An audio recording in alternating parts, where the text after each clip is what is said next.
All right, welcome back to Shine 2019, everybody. We're here with Doubles Top 12, and I'm Wills, and this is Parsival. Yep. We've been commentating the block with. Round 2.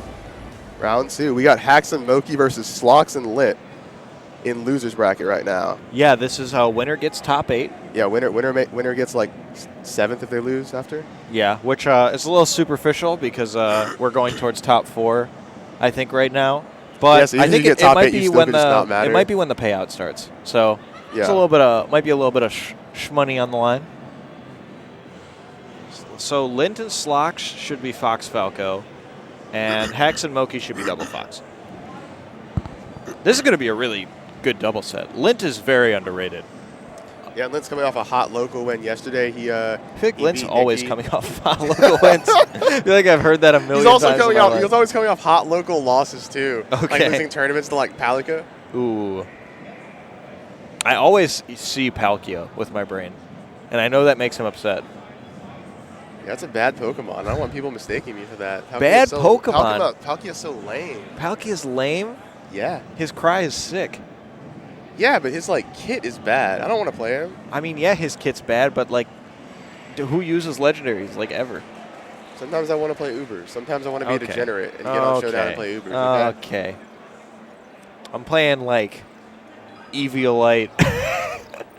you degenerate Pokemon. You use not degenerate. You use good. It's like one of the best formats to have fun in. Yeah. I'm not really even playing competitive Pokemon like ever. I'm playing random battles on Smogon with my boys. That's really what's happening. Who's picking Ice Climbers? What's going on here? Everyone's just chilling. They chill for like 5 minutes, then they hand warmer. Hacks leaves. Hacks leaves. He set up all his stuff before he goes to like ice them again. Forgot his box in New York. Gotta go get it. He's using the cardboard variant. There's a cardboard variant? Yeah, have you seen on Twitter, like there's like a fight stick and it's just like a Little Caesars pizza box with buttons. Why? It's sick. What do you mean it's sick? You just put a bunch of circuits in a pizza box and that's a stick. So it functions? Yeah. No, it functions for science. For poverty, for melty bread. I feel like there's no way you could transport that to a tournament. I feel like it would break instantly. Have you ever delivered pizza? No. You should try it. It's a little easier than you think. You just put it in a bag and you live. Okay, but like, we don't have a pizza box for the pizza box. You can't tell him that. You can't. What if he does? You think he has a pizza box for the pizza box? No, he has like the pizza bag with the bag that like insulates the pizza and keeps it warm. Right. He's got that to protect it. Right. I'm just saying that like, I'm worried that this cardboard box touches anything and the circuitry is then marred by... What is happening? We're just still waiting on Hacks. Hacks is complaining in a language that... he doesn't want to play with the Dween? Or is he switching the Dween? I don't know. Maybe there's something about... He's being kind of a diva. I don't know. We're coming back? I'm not really sure what's happening. This is kind of like... what would you liken this to in a sports sense? Yes. He finally... He had never even plugged in the box. Oh, my God. Did someone dope? Who was the biker that doped? Yes. Yes, I think using the box is like doping. Once you get good, you're just like... Oh, I was more so just like the way that he was holding up the game and complaining. I don't know. I don't really watch many like professional sports. I guess it's kind of like a filibuster in like a political sense. He was just like, I will not use this, and was standing there with his box in hand. Look at him. He's plugging and unplugging in front of the camera so we can all see how upset he is. We don't care, Hacks. None of us care. Bro, this is... I know what he's talking about. Some of the Dweens are difficult to plug in and unplug. And by some, I mean literally all of them. Yeah. See, my friend Seal was messaging me how he like had to like push it in like a little further to pull it back out. It was like a Chinese finger trap. Yeah. It's designed to keep the controller in the Dween. Does he just not want to play with it? Yeah, they just set it down. That's messed up. I thought it was all equal controllers for everyone, Hacks. Now you got this big old box. This guy on the right, Lint is playing with a Mad Catz controller. Eyes are bugging out of his brain. Sonwa button.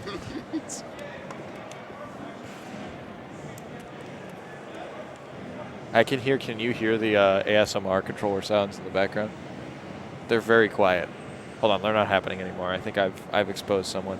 Yeah, you maybe listened up and suddenly everything was quieted. Yeah, I think I exposed someone. I think someone in the background was playing Melee, and now they're not doing it anymore.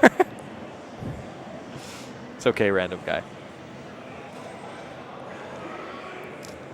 God, it's like, what should we talk about? We could talk about a lot of things, because this is clearly going to go on for a while. I want to DQ hacks and move on. You want to DQ hacks? Yeah, just move on with this. Okay, are they ready to play? You think? So we've got PewFat in top 8. We've got Face Roll and Arcuda in top 8. We have Fiction and iBDW. Yes. And who is the other winners team? Who you got, Fiction iBDW versus PewFat for the future? I don't think they win the first set. I think Okay. they might like do what Plup 2K did and win like the first set of grands. Okay. I don't think they'll beat PewFat the first set. Gotcha. Okay, we're into the set. That was so fast. Or are they hand warmering? They hit each other once and they're done. I'm so mad.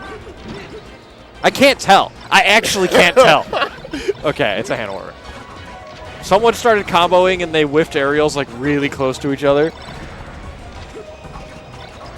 I'm gonna lose my mind. What do you think the Poppy tag is all about? Poppy? Whose tag is it? Is it Slocks'? Oh no, it's I think it's Moky's. I don't know. Maybe a shout out to his Tinder date. Are you seeing Moky's face while he's moving back and forth in the corner? No. It's honestly a work of art. Looks kind of like a Picasso painting. Something you'd see in the Louvre. Something I'd see in somewhere very extravagant, yes.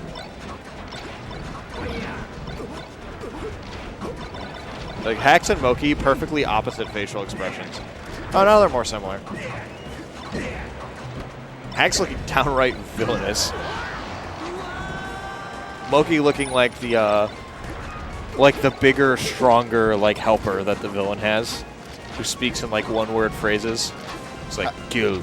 Hacks is like a weird, like eccentric James Bond villain. Instead Yeah. of like a white cat, he has the black box. Hacks looks like he made the box on an island, alongside like a nuclear warhead. It's made of like vibranium. It can like never be broken. I'm done with these fake elements. Unobtainium, Transformium, Vibranium was a cool one. It was fine. Jimmy Neutronium. I don't know what's happening anymore. They're all just walking.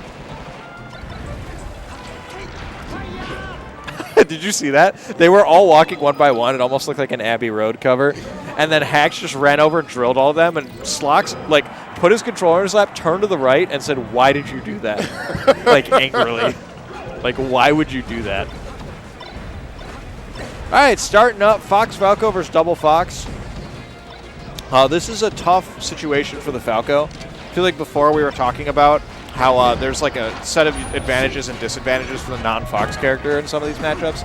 I feel like in this matchup it is actually just very difficult to be the Falco against two Foxes. It's very hard because like on the ground you have like one Fox like aggressing you with like running shine or nair, but if you go into the air you're always able to be sharked by the other Fox. He'll always still be fast enough. Yeah, and they're always full hopping on top of you.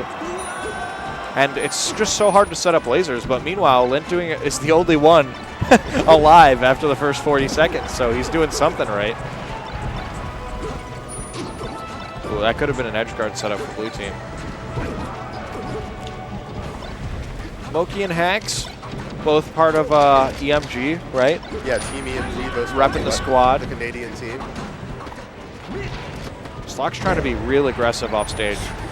Slocks one of those guys that's like quietly, especially in the Fox Ditto, a threat to literally beat anyone.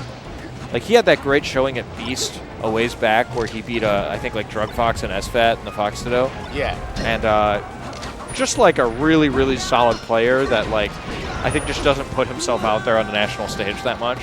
Yeah, he definitely like has been like disappearing from the public eye as far as like amount of tournaments he goes to, amount of like majors you can see Slocks at. Yeah, and never forget Slocks in Swedish. Yeah, that was a great static. Yeah. I was sad they stopped doing it. Slocks also had some good results teaming with MacD in SoCal for a time. They had some good PR video combos in the SoCal PR. MacD got all the credit.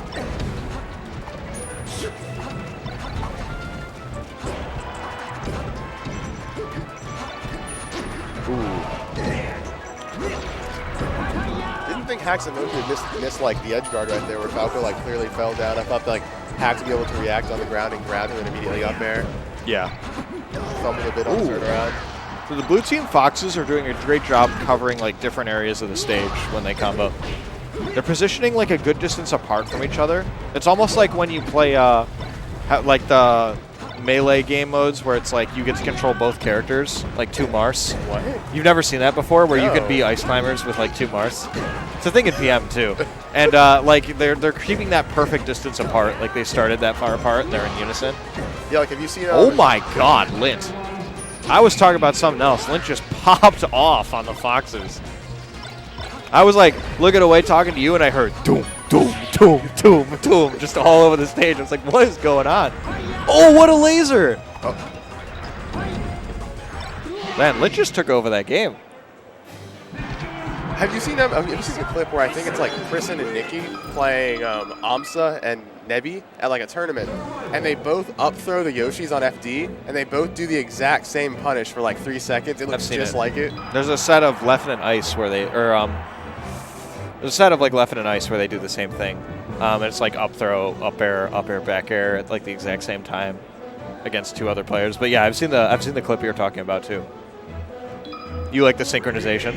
Yeah, it's so cool. That's like the coolest variant of like the double character thing you're talking about for me.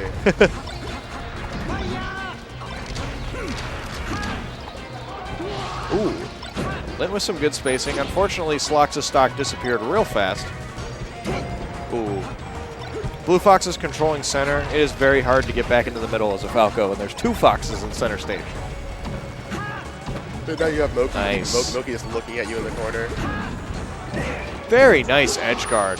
That was a great doubles edge guard by Lint. He gets rewarded with the side B spike. The god smiled upon him.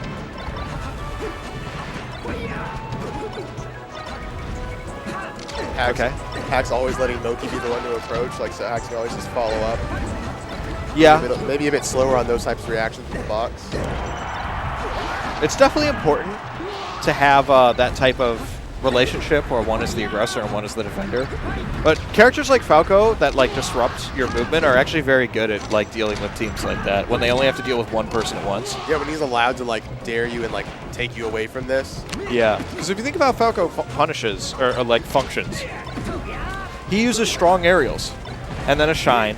Like, but it's not like some characters can, where they can zone off 2 people or like throw off enough hitboxes, like a Peach, where they can hit 2 people away. He's not gonna blow you both away at the same time. Yeah, unless you both get hit by the same move. Yeah, but usually it'll just be like either you both get dared, like you both get dare shine, but I doubt he'll follow up on both of them. Like he has to single you out after that hit. Yeah, usually, right? Like there are odd situations where it might be otherwise, but yeah, like Falco is meant to like destroy one character at once, basically, and you can punish that by just both swarming him. But the way that Hacks and Moky are playing, they're kind of just like chaining in one at a time and killing themselves, making this game a little bit more interesting. Ooh, Lint's going to be taking a lot of damage here. 75, 83. And why don't we just take out the stock for a minute too? The long and painful way. This is exactly as interesting as you think they'd want it. Now they have a last stock situation on their hands. Yeah. Oh, what pressure. Lint fortunate to land back on the stage, being shined the other way. Lint trying to wall with short hop there in case they try to running shine, because like if they do run into that, he does get to like take them up. Yeah. Can they get the edge guard? No laser from Lint. And this is looking pretty bleak. He needs to get back to the stage somehow. Didn't get the edge cancel. Kicked in the face. We've got a 1-1 set. Just get really cold in the room, or was that just me? It's so chilly. I don't know what happened. I felt a gust of wind, and we're like as far from the doors as possible, so I was confused. Anyway. Of course, I don't bring my jacket to the commentary table. Yeah. My jacket is in my hotel room. Very far away. I'm a risky boy.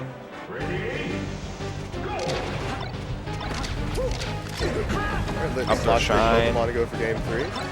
Yeah, Pokemon makes sense, I think, especially with the way that they're playing.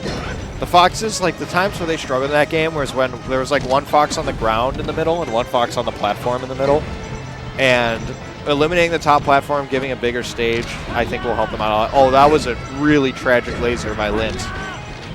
They did not communicate who was going to go for the edge guard. They just crossed wires. Luckily, they're both alive, but blue team got a big advantage out of that. Lint finishes out the stock. Red team holding on to the lead even through that mistake. Nice coverage. The double foxes.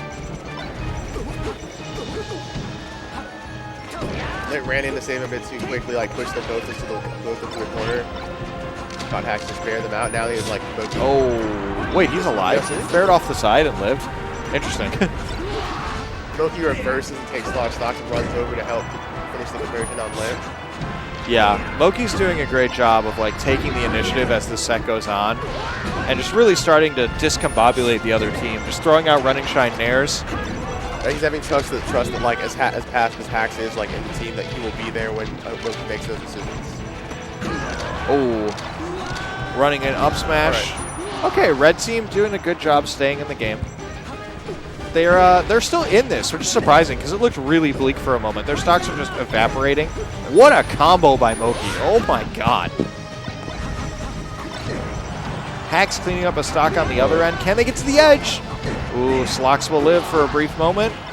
Now Lint got aerialing from ledge. It's not looking good for red team. Yeah, blue team has a sizable lead after playing how they are right now. Yeah. I honestly feel like the game should be way more lopsided in Moky and Hacks' favor. In Team Even Matchup Gaming's favor. Repping the sponsor. Not good tech chasing from red team. They very much flooded the situation and got like no strong punishes on Moky or Hacks. Yeah. They had to like both in between them. Moky going out for the edge guard. Lint doesn't get the edge guard reversal, and Lint ends up paying the price. And these foxes are going to back air their way to victory. Or each other. Or each other.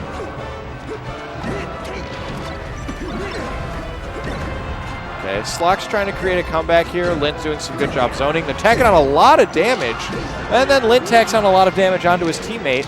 He's got a 1v4, one stock taken away, 1v3. We have Lone Warrior Falco here. He gets double Fox. Yeah. Pretty much impossible for him right now.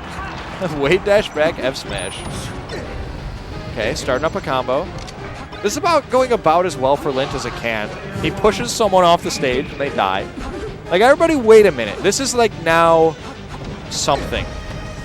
Oh my goodness. That could have been huge if he got that back air. He is not ledge dashing though, like at all. It's very scary.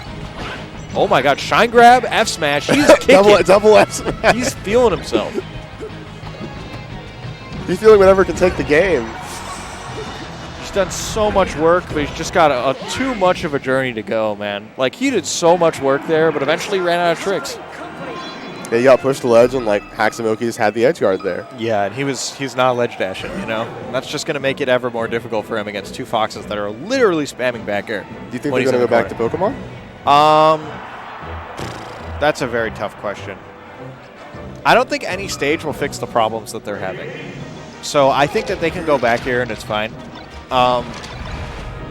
Yeah, I just think that they are like getting hit by a lot of fox back airs, and the tech chases we saw last game are not going to cut it. Like, the edge guards we saw last game are not going to cut it. Like, Lint was only really ready to go off on himself. He wasn't really ready to follow up on like Slocks getting like strong hits. Yeah, like I feel like with how many clean shines Lint is getting, they should be winning, but they're not. And it's just because the punish game hasn't been as clean. And, you know, we could talk about how Double Fox's punish game is way easier to execute than a Fox Falco punish game, but you still got to be hitting them if you're bringing the team into the bracket. Yeah, you have to be hitting those reactions. If I'm in like winter semis, I'm probably pretty good with this. That was just a set of shaky conversions, you know, and blue team's going to be the ones coming out with the stock. It's just like, you're not going to be able to do that and win. Like, we got an even game, but again, like, it feels like red team is just destroying. Oh my goodness, Moky. Being real creative there. It just feels like they should be winning hard, you know? Yep. Instead, these reversals, these edge guards. Slocks might be going down here. Wow, beautiful edge guard by Moky. That was honestly some vintage hack stuff, that Shine Bear out there. Yikes. Yikes for me. Really coming apart for red team here. You honestly hate to see it. Because they were doing so well, and they've still been doing really well in neutral. And then everything just collapses. Also, yes, as soon as you started to expect this, they just started doing it. Started like bodying red team in situations. Red team started flubbing a bit. Yeah. Shine out of shields. Hack's looking completely unhittable right now. Like, okay, I'll just laser in place. Commentator's curse. And Lint cleans up that stock. Slocks is going to need to live for about at least 30 more seconds if they're going to have a chance in this game. This is a good start. See, there we had the shine where like it popped 2 of them up, but he like couldn't follow up on both, and he tried to get the one that like DI'd a little farther away, so he missed his bear. Yeah, and he expected Slocks to get the tech chase, and he just missed the tech chase up smash. So like they had a good opportunity. They're still in the game, but limited time, right? They're on life support right now.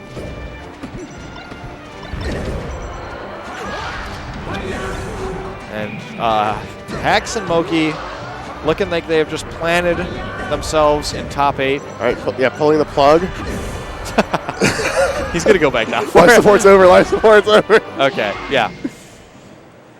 All right, 3-1. Hax Moky. Yeah, you know Hax feels good about that too. Those guys are both from his region. Yeah, he was happy he got to throw away the Arduino, take off his training weights. Yeah, Moky was the transfer student coming into this plot line. So Hax and Moky, yeah, again, moving into top 8. Probably playing. Oh, am I going to test myself here? No, don't do it. Don't do it. Who did PewFat beat? PewFat beats. Yeah. What's the answer? They beat Spark and Joy Boy. So they're probably going to play them. All right, we have Juicebox Polish versus MikeHaze and MikeHaze Albert. It's 4v4. Yeah, bracket isn't updated yet. It's 4v4. We're playing Ultimate. Good.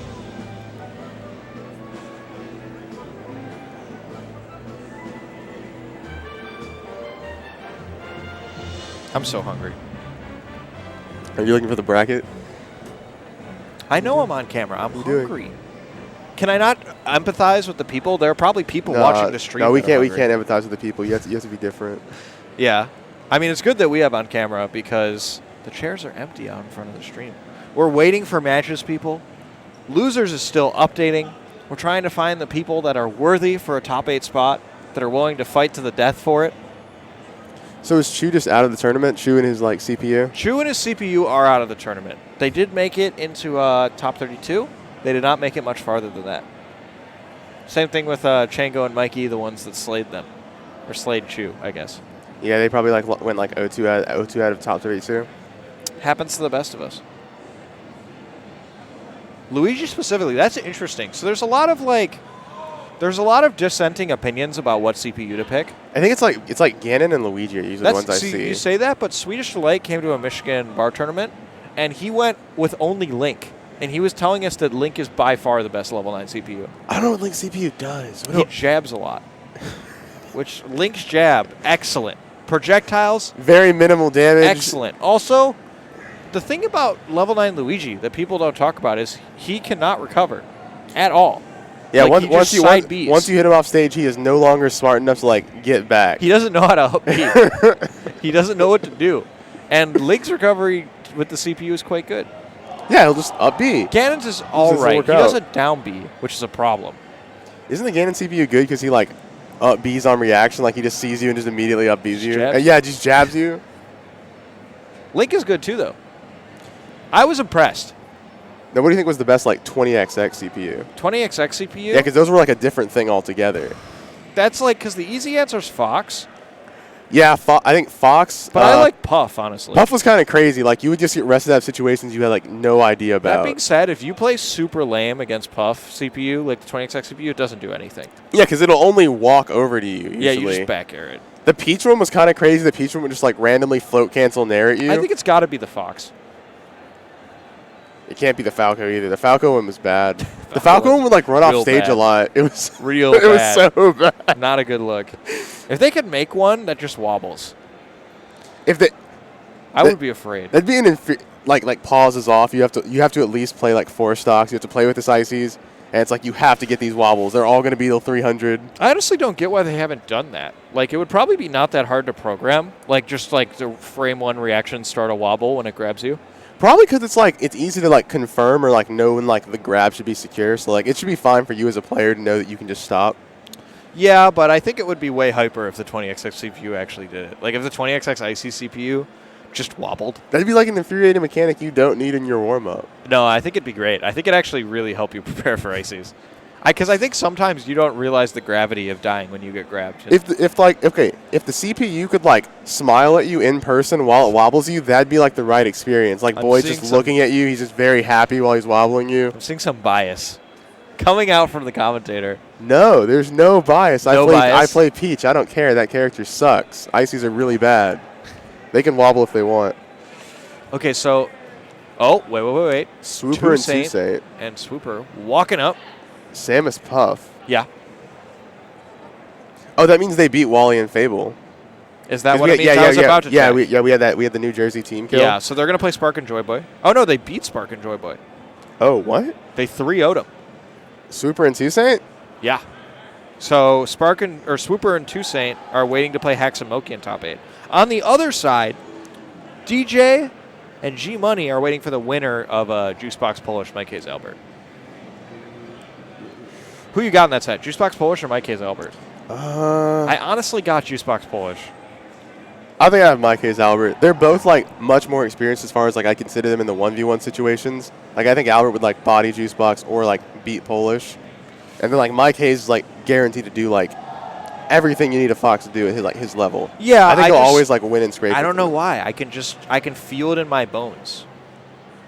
I can't really explain the feelings that I'm having, but I just feel like I'm gonna look and see that Juicebox Polish won probably like 3-2. All right, so Hacks and Moky are apparently playing Swooper and ToSeyn. So we're gonna see EMG back. Yeah, EMG versus Jersey. These guys are both Jersey. No. Right? ToSeyn's New York. ToSeyn's New York. Yeah, okay. Swooper's Jersey. Because I see him a lot of Jersey locals. Yeah, he goes to a lot of Spectrums. Okay. Samus Puff. We have not seen this team in the top level meta for a minute. Since Duckaboo. Duckaboo, yeah. And even you didn't see it like commonly; it just occurred. Yeah, they used to team all the time, but now I don't think Duck really cares about doubles that much. He teams with Siffy sometimes, and sometimes he doesn't play doubles. And then, before that it was like Plup HBox, right? Way back in the day. Oh no, ESAM HBox also at DreamHack, I think. One of the DreamHacks. Yeah, I mean like teams, not like them just playing one time. You know. I don't know any other ones other than like Duckaboo. Yeah, I didn't know I'm trying there was another to rack version. my brain. I can't see Hugs ever playing with a Puff. Hugs doesn't play teams. Oh yeah, it's kind of. Hugs like just doesn't play teams. I've never seen him play teams. That's super true.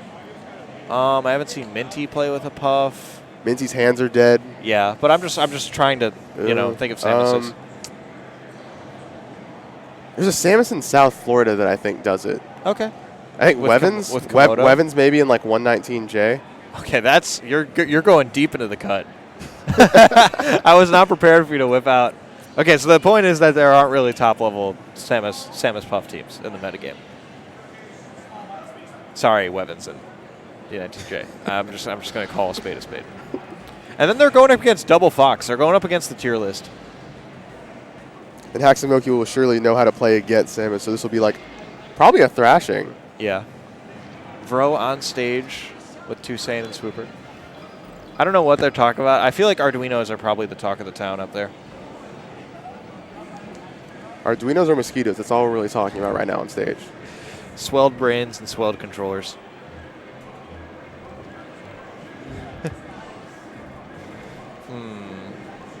How far could Hacks and Moky have gone? What do you mean? This is the first round of top 8. Oh, okay. Yeah, and losers. Loser gets 7th. Oh, is that the young god? Armada sighting? Whisper quietly. He can't know that we see him.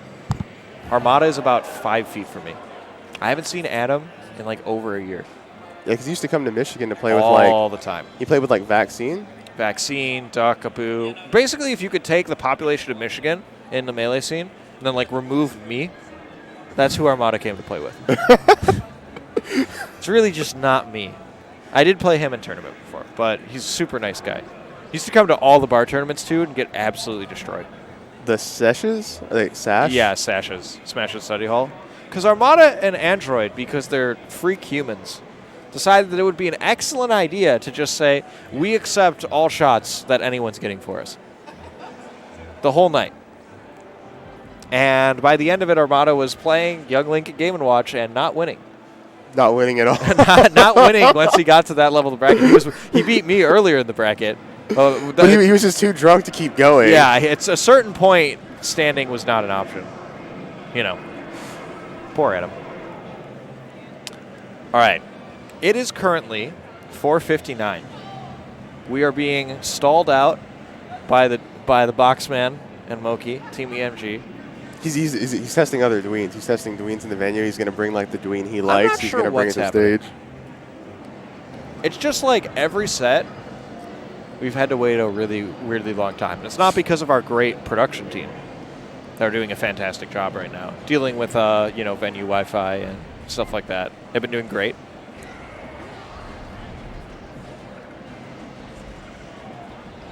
We're kind of just, ooh. They're practicing grab rest. Interesting thing to be practicing. All right. Okay. Yeah, so we're going to be heading to a quick break. We might be swapping out right now when we get ready to do top 8. Armada and Jackzilla, coming on to commentate together. For the end of doubles, Armada's insight in doubles is going to be sick. You guys are going to love it. I know I'll be back on later tomorrow. During Top 64. I'm assuming you'll be back on later, too. I'll be back on tomorrow for Singles Wave C. Okay, word. Yeah, it was a pleasure commentating for you guys. It was a little bit of a slow block, but we got to see some really good double sets. Yeah, Shine 2019's only had like pretty good sets on stream so far. Yeah, it's been good. So, yeah, Parzival and Wills, we're signing off. It was a pleasure, guys. Peace out. Hey, everybody. Welcome back to Shine 2019. My name is Jackzilla. I'm here with Armada all the way over to commentate some doubles top 8 for you guys. I think on stage, we were just talking about it. We saw the Swooper and ToSeyn are going to be lining up against Slocks and Hacks Money. And yeah, that should be an interesting set for sure. It's a lot of great teams in this top 8, and I'm a lover of teams, so this is going to be a lot of fun. I'm really looking forward to this. Yeah, I'm excited. I think that from my perspective, I mean, I've always loved teams. I think there's an alternate universe where teams is like the dominant play style. Like it's doubles is the main event instead of singles. But here, I think we're not living in that universe. We're living in the universe where we're going to be seeing this early on Friday. I think that the Hacks and Slocks team has been good all day. They played against Fiction and, let's see, iBDW. It was a 3-2 set to get them up here. SFAT and PPU beat Spark and Joyboy. Mewtwo King and Plup beat DJ Nintendo GMoney. The only thing I have seen in person since this morning, I've just been watching the stream and keeping up, was Chudat playing 1v2 because Hungrybox didn't come, and so he beat some team in pools with the Luigi partner.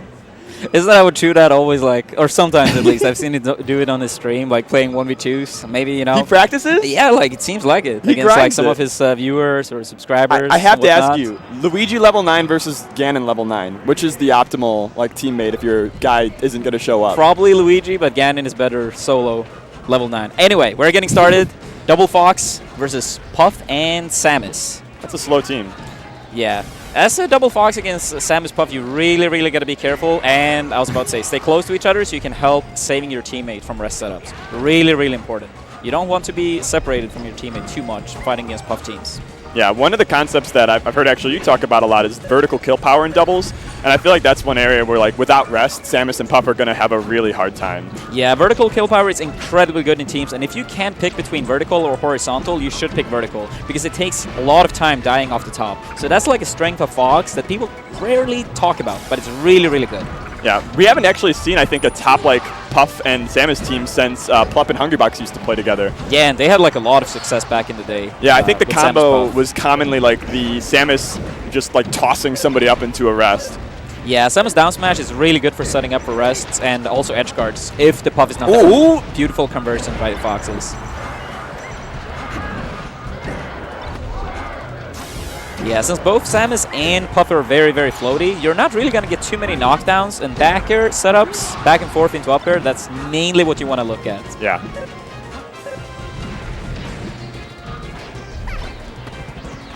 Ooh, ToSeyn. Oh, almost getting that pound.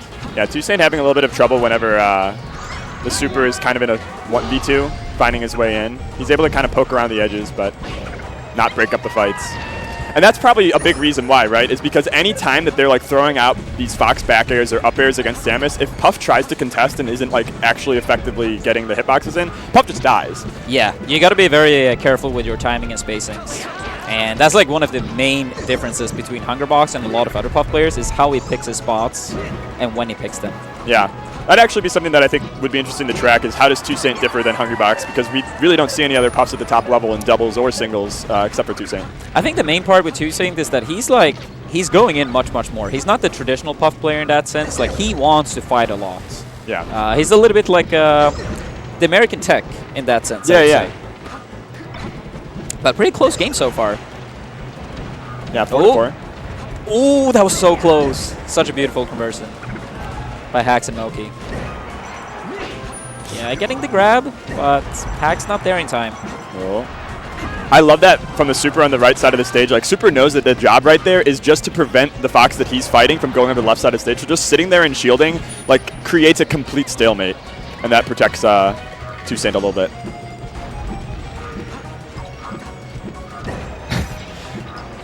There's 5 seconds of doing nothing and jumping and preparing for the next bout. But a lot of times that happens too, is you get like these little moments of quiet before somebody commits, where everybody's just waiting for the next big move. Yeah, like in fighting games, like it's a lot of like waiting and baiting as well. A lot of people, especially new players coming into fighting games, they're all about like going in at all times. Right. Not only doing it like right away, but the same way. Yeah. Oh, the rest, and yeah, that's it. He gets it. That's huge. At 47 and 40, that's like pretty hard for Fox to come back from. There is a route, like Fox is probably the best 2v1 character. But it's really hard to kill Samus early. You could probably aim for the Puff. Yeah. The issue as well, like fighting Samus, you don't have up for up air, so Hax cannot really grab Samus. Oh yeah, that's gonna be it. Like for Samus in that scenario, if you're at the risk of dying, just shield. Yeah. Like that's a very important concept in 2v1s. If you shield, your opponent can only grab you. And even though Fox have a pretty fast, throws and stuff, even if Hax was grabbing, most likely he was going to get punished by ToSeyn. Yeah. So 2v1s, focus on being like alive. Do not let your teammate be 1v1. Yeah, I'm a big I think that's a really good way almost to judge teams that may not have a ton of experience with each other is how do they deal with the 1v2, because there's a lot of teams where you get two great players next to each other and they have they win just because they're very strong players, but then you see them in a 2v1 and you're like, oh man, there's some lack of synergy going on. But that's not what we saw from the Swooper and ToSeyn. They had a pretty clean play for how to win that 1v2. Oh, that was a beautiful backer. Do you see how he was crossing up after the air? He was like running past him, backer, and then back to his teammate. Really beautiful. Ooh. Yeah. So in those spots, if you're Samus, is it just like too late already? Like there's no way for you to find your way across the stage. You could try to throw a missile, but you have the other Fox in the way. Yeah, it's as you say, it's like very important to know when you have enough time and when you need to let a situation go. That's like life, man. Yeah, it is. It is.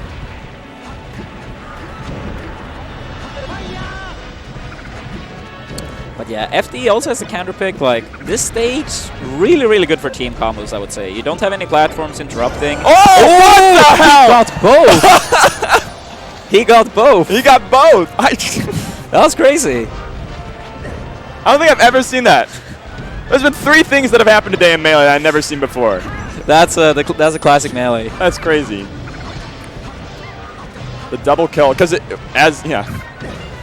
that's actually huge too for the Foxes. It allows them to play like so much more defensive. They don't need to contest in like dangerous spots against the double floaties where they could get like edge guarded or gimped.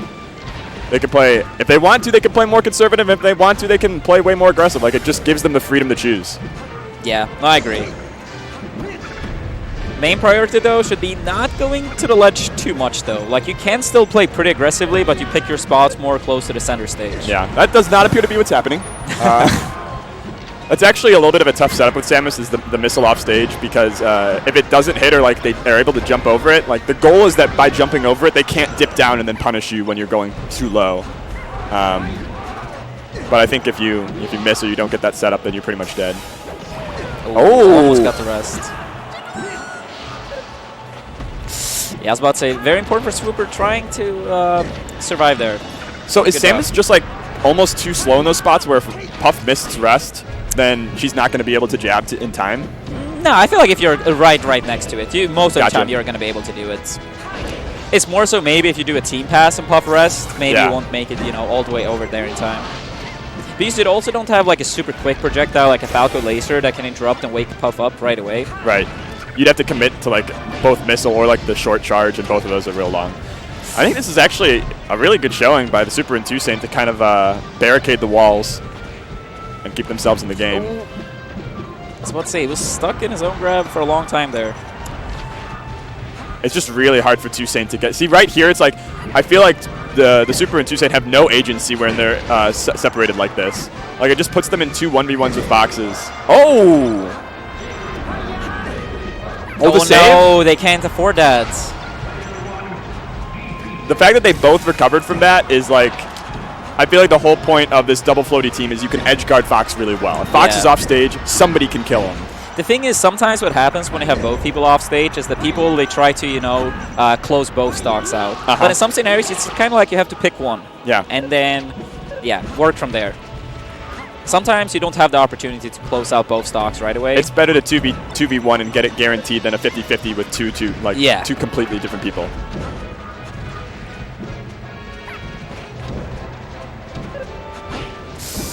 And the Super, if the Super and his budget can live to like 200, there's a chance. There's a chance they get the rest and then a 1v2 again.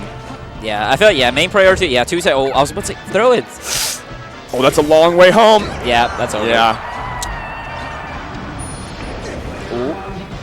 See, it's like, and this is one of those spots where in a 1v2 with Samus, if they get Fox like 40% higher in the course of the game when both of them are alive, that charge shot kills, right? And then you have a 1v1 and maybe you can win it. So that's why, like, even in doubles, even though there's so much more going on, the little percent differences of 10, 20% still end up mattering in the final fights. Yeah, for sure, for sure. But yeah, Moky and Hacks, they're looking pretty clean so far. I wonder where ToSeyn and the Swooper are going to go. I was not a particular big fan of the FD counter pick. Personally, as a double Fox, I like FD against Puff and Samus. I think this is a much, much better choice. Like, you have the top platform you have to deal with as Puff and Samus. Foxes can, wait there a long time. I think Hacks and Moky picked FD. They were the ones that went there. Oh, yeah, it's true. Sorry. But yeah, no, Dreamland, totally. Dreamland makes more sense as the floaty counter pick. Yeah. Oh, that was great. That was really early, 89%.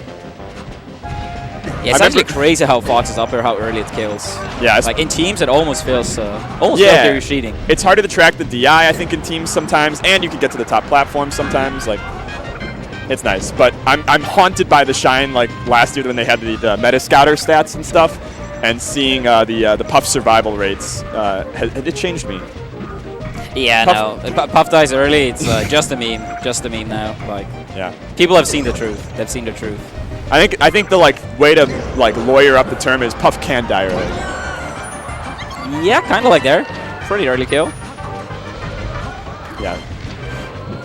Also, another important aspect in teams, like in some scenarios, like when you're stuck in pressure and you're shielding and your teammate is close by, it's very, very good to stay in shield and let your teammate hit through your shield. Yeah. Very important concept in teams too. I think the first time I ever saw that concept in action really just viciously was a Ganon Puff team where the Puff would shield and then the Ganon would fare through the shield. And it's like, that seems like a dangerous game, but that's a lot of times how you break your friend out of trouble. Yeah. And if you kind of have it as a rule, then it's not really too much room for miscommunication, right? That's kind of like the way MutiKing likes to play teams a lot, where he has set rules, and then it's all about following these rules. Yeah. And if you follow these rules, MutiKing becomes 10 times better. You ever break the rules? I don't break the rules. You don't break the rules. You get your gold star every time. Pretty much. Sometimes, if he's being silly and it's like a 6 stock, I might break the rule just to piss him off. But, So what are the rules for Double Fox that MutiKing might enforce? No, it depends on of course who he's teaming with and what characters he's playing against. But a lot of them is shielding in some scenarios. Like I shield, you hit through, for example. The classic ones at the ledge, you roll up. The other one covers the stage. Stuff like that.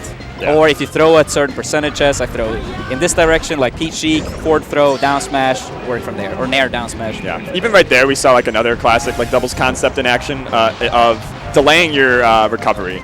Like you can just keep shine stalling and get to the very lowest recovery point and just keep giving your teammate time to try to clear the ledge.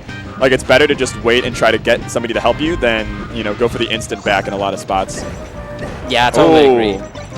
And with shine stall, you can actually stall for so long. Yeah. See, I like that spot because like you were talking about earlier, they could have gone for the 2v2 and tried to get both boxes, but they just committed to the 1 and get the little gains. But it's still 5-2. Moky and Hacks looking really good. I think it comes back to a little bit of the first thing we talked about, which is it's hard for ToSeyn and Swooper to actually play together, and it's really easy for the Foxes to go off the top. We've seen that with Puff twice in this game at least. Yeah, I feel like it's partly character combination, like Samus and Puff being slow, but partly like ToSeyn and Swooper, they're kind of like picking their spots away from each other. It's like they're overextending on one person, like a little bit like too much singles, you know? Yeah. Like you should move as a unit together. Ooh, we almost got that. Yeah, I think that'd be an interesting way to visual. Oh no, okay. that's Swooper. That's a depressing way to go.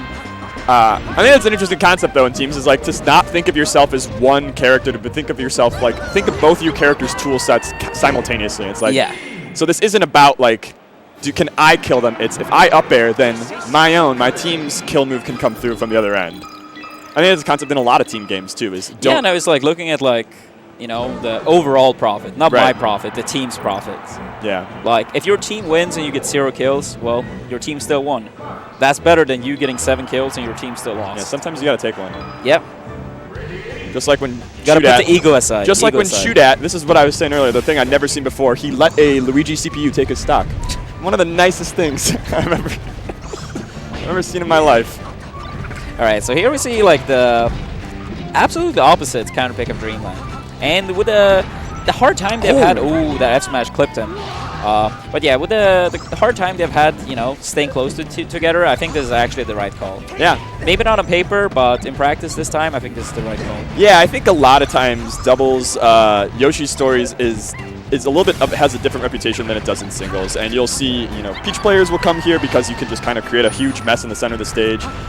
It levels the playing field in a lot of ways. So if your Puff is dying early off the top anyways, then let's bring it to a stage where they're going to die early too. Because there was like a Fox living to 170% on Dreamland. Yoshi's Story can help. So both Hacks and Moky going for Swooper at the same time there. Yeah.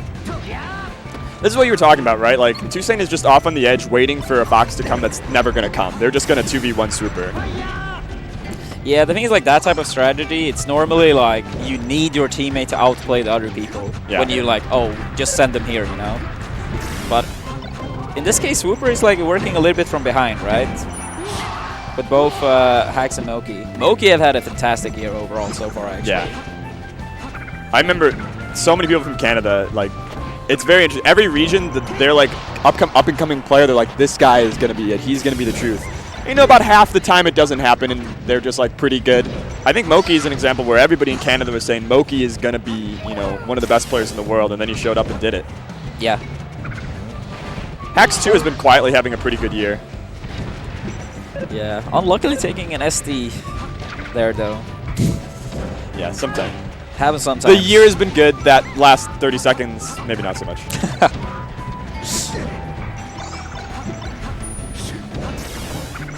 Oh, that was actually a low-key mix-up from Swooper, where he's like he could have gone to the ledge or with the tether, or gone onto Randall and gotten his jump back.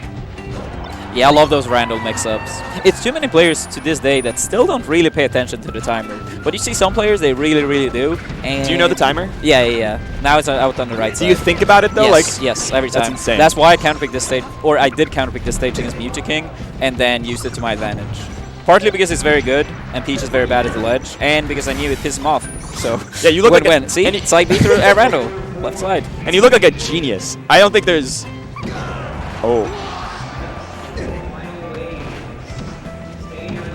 Okay. Oh, we're cutting back. Let's see. Yeah, unless Hacks and Moky is like playing really, really greedy and silly, that should be over. Yeah. You can just like, stay center stage, take it easy. That fair was good. I liked that he was able to like get the fair with the first fox off him and then drift back. But kind of a doomed 1v2 against 2 foxes in the, you're in there with the sharks and they don't want to fund your next project. Yep. That's what's going on. I think that is, that's it. That's going to be the 3-1. I think next up in bracket, let's see if we can pull it up. Next up, we're not sure what's, we got it right there. It's going to be MikeHaze and Albert versus, I think, DJ and GMoney, I think it says. Yeah. DJ Nintendo, GMoney. GMoney famous for coaching SFAT at EVO. One of the greatest coaches to ever grace our game. When he needed help, he was there. The most, he was there. Yeah, that's right. Got to support his boy, right? How do you feel about, this is obviously more related to singles, but how do you feel about the Albert upset from a couple weeks ago? No, that was a big one. I actually got to play against Albert for the first time before DreamHack Austin in 2017. When I was housed in Texas, he came over and I played against him. And at that point in time, I'd never heard about Albert. But I was playing against him and I noticed right away that, damn, this is like arguably the best, hidden boss in the world. And even though I will say him being Hungerbox was like a massive upset, arguably the biggest upset this game has ever seen. I will say that he's really good, and if he got the chance to travel to more events, I think he would do a lot better. That's what we're going to see here, hopefully. It's kind of sad for Lovage, though, because Lovage had the honor of the greatest upset of all time for less than a year. I'm terrified of people who use their first names or their full names as tags, and that's like both of this team. MikeHaze and Albert, they're not afraid of that, Well, never come to the Netherlands for Melee, because then that's like all of them. Oh, really? Yeah, pretty much. Man, you have the chance to change your name and you don't? I guess that's... I can't tell if that's like the more brave thing to do or the weirder thing to do. On the other side, we got, though, DG Nintendo and GMoney, as you said. In my time in Melee, I've almost always seen DG Nintendo with the Moon on doubles. I've never seen him with, I think, another doubles partner. They were static teammates for a long time, for sure. But DJ is a pretty versatile player. He can play a lot of characters and with like a lot of different players. He's a teams fiend for sure. Yeah. And GMoney is a lot better in teams than a lot of people know about. Yeah, I think there is. It's interesting how we only publish the top 100, right, for singles, but there's this like hidden, nobody really knows who the best players are in doubles are outside of the top 20, but there are a lot of people that really overperform in doubles compared to their singles results. I used to talk about Rick and Lance in the Pants as like one of those static teams that they would swing way above their batting average in terms of their results. They could like get really close to beating Hungrybox and Chudat at Big House. There's a couple other teams like that where if you actually focus on learning teams and not just being two singles players who are next to each other, you can often get a ton of upsets that are really fun and cool. Yeah, no, for sure.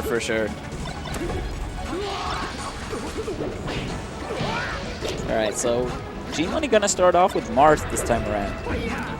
He both have Marth and also a good Falco in teams too. I normally get to see him play more Marth in teams, or Falco in teams, but seems like this time around we're getting the Marth. Yeah.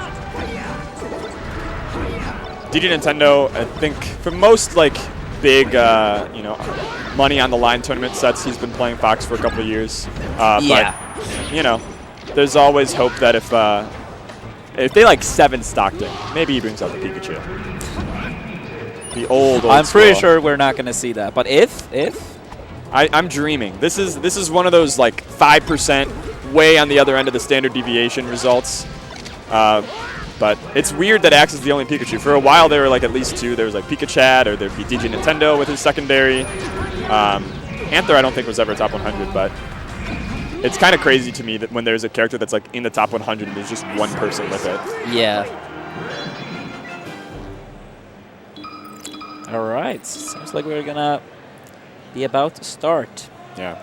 One thing that's always like a little bit weird, I'm not saying it's bad or anything, but it's always weird seeing DJ in teams because he's not your traditional Fox player. In what way? Like, he's not, like when he's teaming with the Moon, if you compare SFAT and PewFat to DJ and the Moon, it's like the roles are reversed. when PewFat plays, Pew is staying behind, letting SFAT go in. He's the cleanup crew. DJ's a lot like on the top platform, waiting more, traditionally, at least with the move. Maybe it's different with GMoney. Yeah. Guess time will tell. Yeah, and all the sets that I've seen that PPU and SFAT have done really well, it's the ones where PPU is just able to incredibly efficiently, anybody that SFAT is throwing towards the ledge, back thrower, downer, everything is ready and prepared for the quick kill. And then PPU can turn for the 2v1. Yeah, he's really good at like keeping his stocks and helping SFAT with like good conversions into like up airs or getting grabs. Right. Grab and charge up smash is unreasonably strong in NTSC. Well, NTSC is the wave, right? Yeah, I think Britain just voted. As they told me first time I came to the US, welcome to America, son. And in America we are. We're NTSC. All right, pretty even game so far. Slight advantage red team. Fox Falco, one of the most underrated teams in Melee, if you ask me. Falco overall in teams, actually such an amazing character. His laser interrupts things from, across the stage. Yeah. His down air is really good to like avoid crouch cancel, madness. Yeah. Such a good character. The laser is an answer to a lot of the problems that we talked about in the last set with the Super, where the Super couldn't get a lot of cross-map action because missile and charge shot are so slow. Falco is the exact opposite, right? Yes. He just has the instant access to almost anywhere on the map. And his Shine is arguably the best team combo starter in the game. Even at 0, it sends you up quite far. Because the issue with like a lot of team combos at low damage is that you have so low damage that you're going to reach the ground too soon. Down throw. I thought wobbling's not banned. So. That's not bad, dude. Ooh, that was good laser. Ooh. Good shit by Albert. Oh, that Shine missed. That's actually so close to ending Albert's life. Yeah, so right there you saw the scuffle between DJ Nintendo and MikeHaze. MikeHaze trying to cover Albert on the ledge so that he could cover GMoney's recovery. And DJ Nintendo was just not able to punch through safely. I like how Mike was going for that grab when Albert was pressuring GMoney and he was just standing in shield, and Mike just ran up and grabbed. A lot of people like to sit with their shielded teams and, wait for their teammate to come and save them. But yeah, just run up and grab. Sometimes the easiest answer is the best one. Yeah, and it depends on their spacing, right? If they're so far away from their teammate that you have time, then it's, you're just asking to be grabbed. But like you were saying in the last game, sometimes standing in shield is the exact right move. Oh, Albert from the side. And two double? of them? Oh! Okay, that's good. That's good. I was about to say it's like quite risky to jump there because Marth was coming in, but then you look at the stock counter and you're like, okay, maybe less risky. Yeah, a little bit. But if he's willing to trade, like... Mike is too busy doing his multi-shines to care. No. I think this is the other... this is the other thing you see in teams a lot. It's like, I've got 3 stocks, you go fight him. Yeah. But sometimes you want to go for the Giphy Cat as well. Sickest team combo. Giphy Cat's dead. Giphy Cat has been dead for years. Okay, but still. That's some... Giphy Cat is the boomer option for our GIFs and GIFs. I think we're on... It's just Twitch, right? Now it's just Twitch clips. Yeah, pretty much. It doesn't sound as good though. I agree. I think that there is something special about having cat in the name. Maybe it should be Twitch Giphy Dogs. Was that ever a discussion in the boardroom? Chic Falco. All right. So we get a character swap from both of them. DJ does have a pretty good... all right. Starting off with Zelda.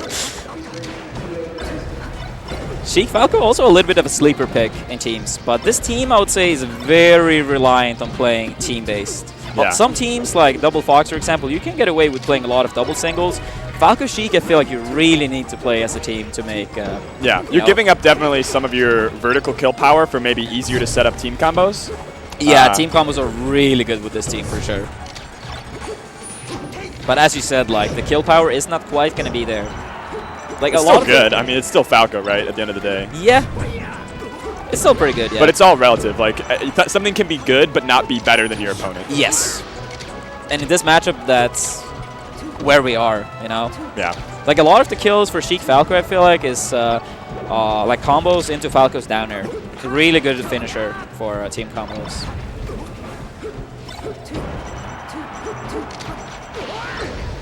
Okay. Yeah, see little setups like that, I feel like Sheik is probably one of the best doubles character in the game, if not the best at yeah, all of her aerials are fantastic for that. The legs are long. And also like at percentages, if you don't really feel certain about your timing, you can go for Nair. That stays out for a long time. Right. If you like want to play it a little bit more safe. I like how Albert and MikeHaze have been playing this past like maybe 30 seconds, where they slowly advanced from the right side of the stage to the left and just kind of choked out DJ Nintendo and GMoney. And especially because Mike is at such high percent, I feel like that's like a really smart way to conserve their stocks while still gaining stage and gaining advantage. Because if Albert had just like run in, or MikeHaze had just run in, then they might leave the other exposed.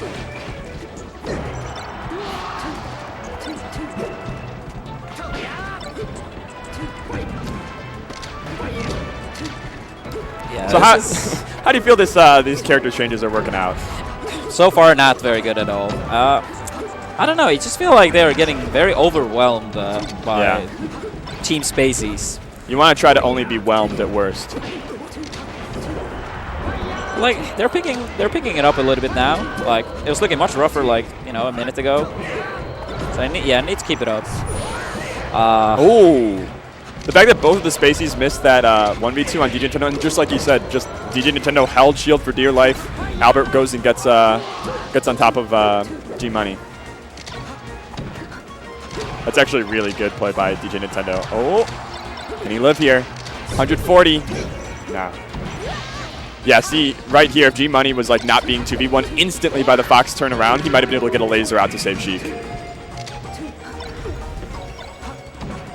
Yeah, this look. It's very hard. Rough. Yeah. The thing is also Sheik is she is a really good teams character, but she's surprisingly bad in 1v2. I would say, like low damage. She doesn't really have anything besides for grab. You could crouch cancel to Kingdom Come when you're below 60%. Like. Yeah, like you're not gonna see any like Plup take chases in like scenarios like this. You just can't. DJ Nintendo's making the valiant effort. He's not letting it go down easy until he gets the little bit of missed DI at the end. All right, so 2-0 right now. What do you think they were gonna do for character choices? Let's go Pikachu. I don't think he's gonna bring out the Pikachu. I think there's a chance they might want to commit and be like, the reason that game went bad is just because we kind of were rusty and came up to a bad start. I would prefer him go back to Fox. Yes, I agree. I think Fox Falco Ditto maybe. Yeah. I don't know. It's hard to tell. Like,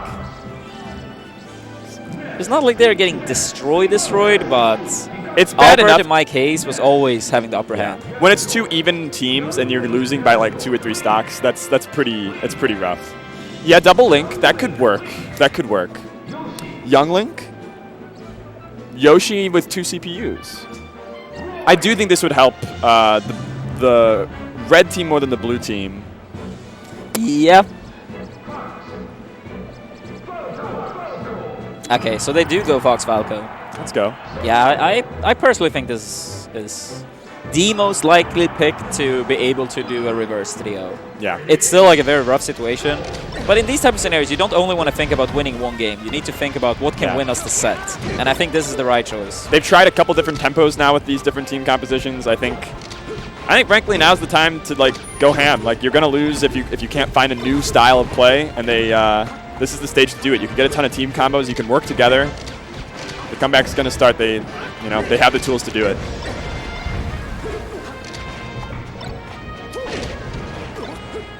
Yeah, quite separated. Double singles going on right now. Ooh. Yeah.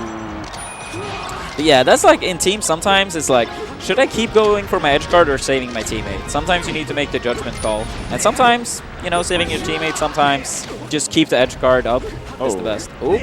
So what are like the rules of thumb to like actually make those decisions? Like how do you like map out or war game those decisions before the game or when you're just practicing? I would say for the I love that CC Shine. That's so good against up Bs. And like below 60-ish you can do that. Really good. But I don't know. It depends on like mainly the score of the match. Partly how comfortable you feel getting this edge guard as well. And percentage difference. Like if your teammate is a very low damage and the opponent you are hitting is having very high damage, maybe it might be worth it to save your teammate because the stock difference, if you both succeed, is too big. GMoney is living forever right now. I think that this is like exactly what they need. They need the Falco artillery who can just pop people up for Fox. Ooh, that was almost a team combo. If that dare connects, it's so much better. But this is still a decent spot for DJ and GMoney. All right. DJ Nintendo getting himself out of trouble with the jump out. GMoney kind of playing really good. He's looking nice. Yeah, no, he's a very, very good support Falco. As you said, like staying alive, you know, just be there as a wall and like help DJ out in any scenario. With lasers? Yeah, he was popped up so high from being at 100%.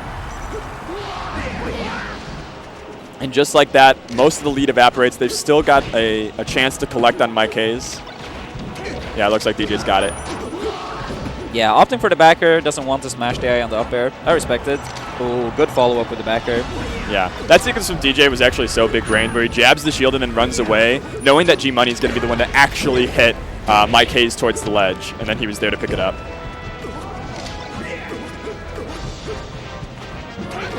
Yeah. Yeah, in this scenario, my mentality is always the one person with one stock. Like, I always try to keep it like very, very safe.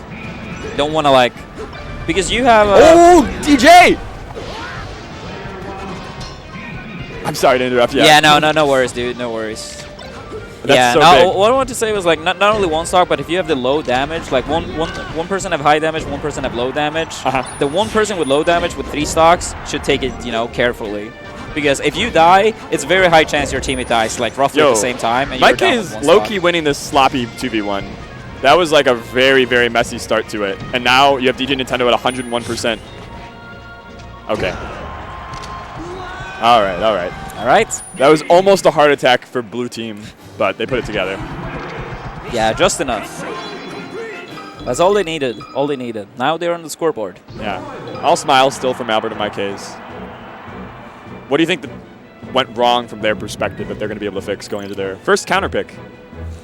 Yeah, I don't think necessarily anything went like that wrong, but it was like a huge difference in terms of pace. Yeah. Like you have two characters that very quickly in 2 different ways can interrupt, you know, the flow of the match. Compared to Marth and Cheeks, that is more like, you know, staying back, not, you know, ass engaging on average. I don't know. I think for Red Team, what they want is to double team GMoney a lot. Yeah. Because he's the type of player that wants to like stay out of the action and go in on his terms. I think against Falco teams in general, like double teaming the Falco is a very strong strategy. Because even though Fox is fast, Laser is faster. Yeah. And that's how you can interrupt things even more efficiently. Man, so much has happened in his first 30 seconds. Like it began with the red team going in so aggressive, and then somehow GMoney and DJ Nintendo fought their way out, and GMoney even turned it around on MikeHaze a little bit. It's still looking like the first stocks are going to go to red team though.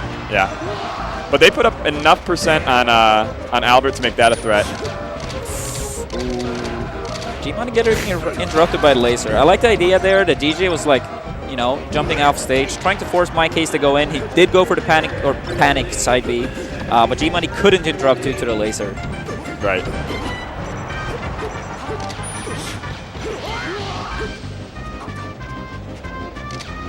I think tempo of the game still with red team. They're kind of going back to a little bit of what we saw in the first game, where they advance together slowly from the right side of the stage to the left, try to box out. But they don't mind the 1v1s. I think that that's like, it's cool that they can play together and separately and have both play styles be effective. Yeah, and it's very, very important to be able to do both in teams. Because like even if you're a team that loves, I love that. When you punish someone that it gets pushed off the platform when they shield, like you have one person pushing off the opponent and then the other one being ready and hitting them as they're getting pushed off. Really, really good awareness there.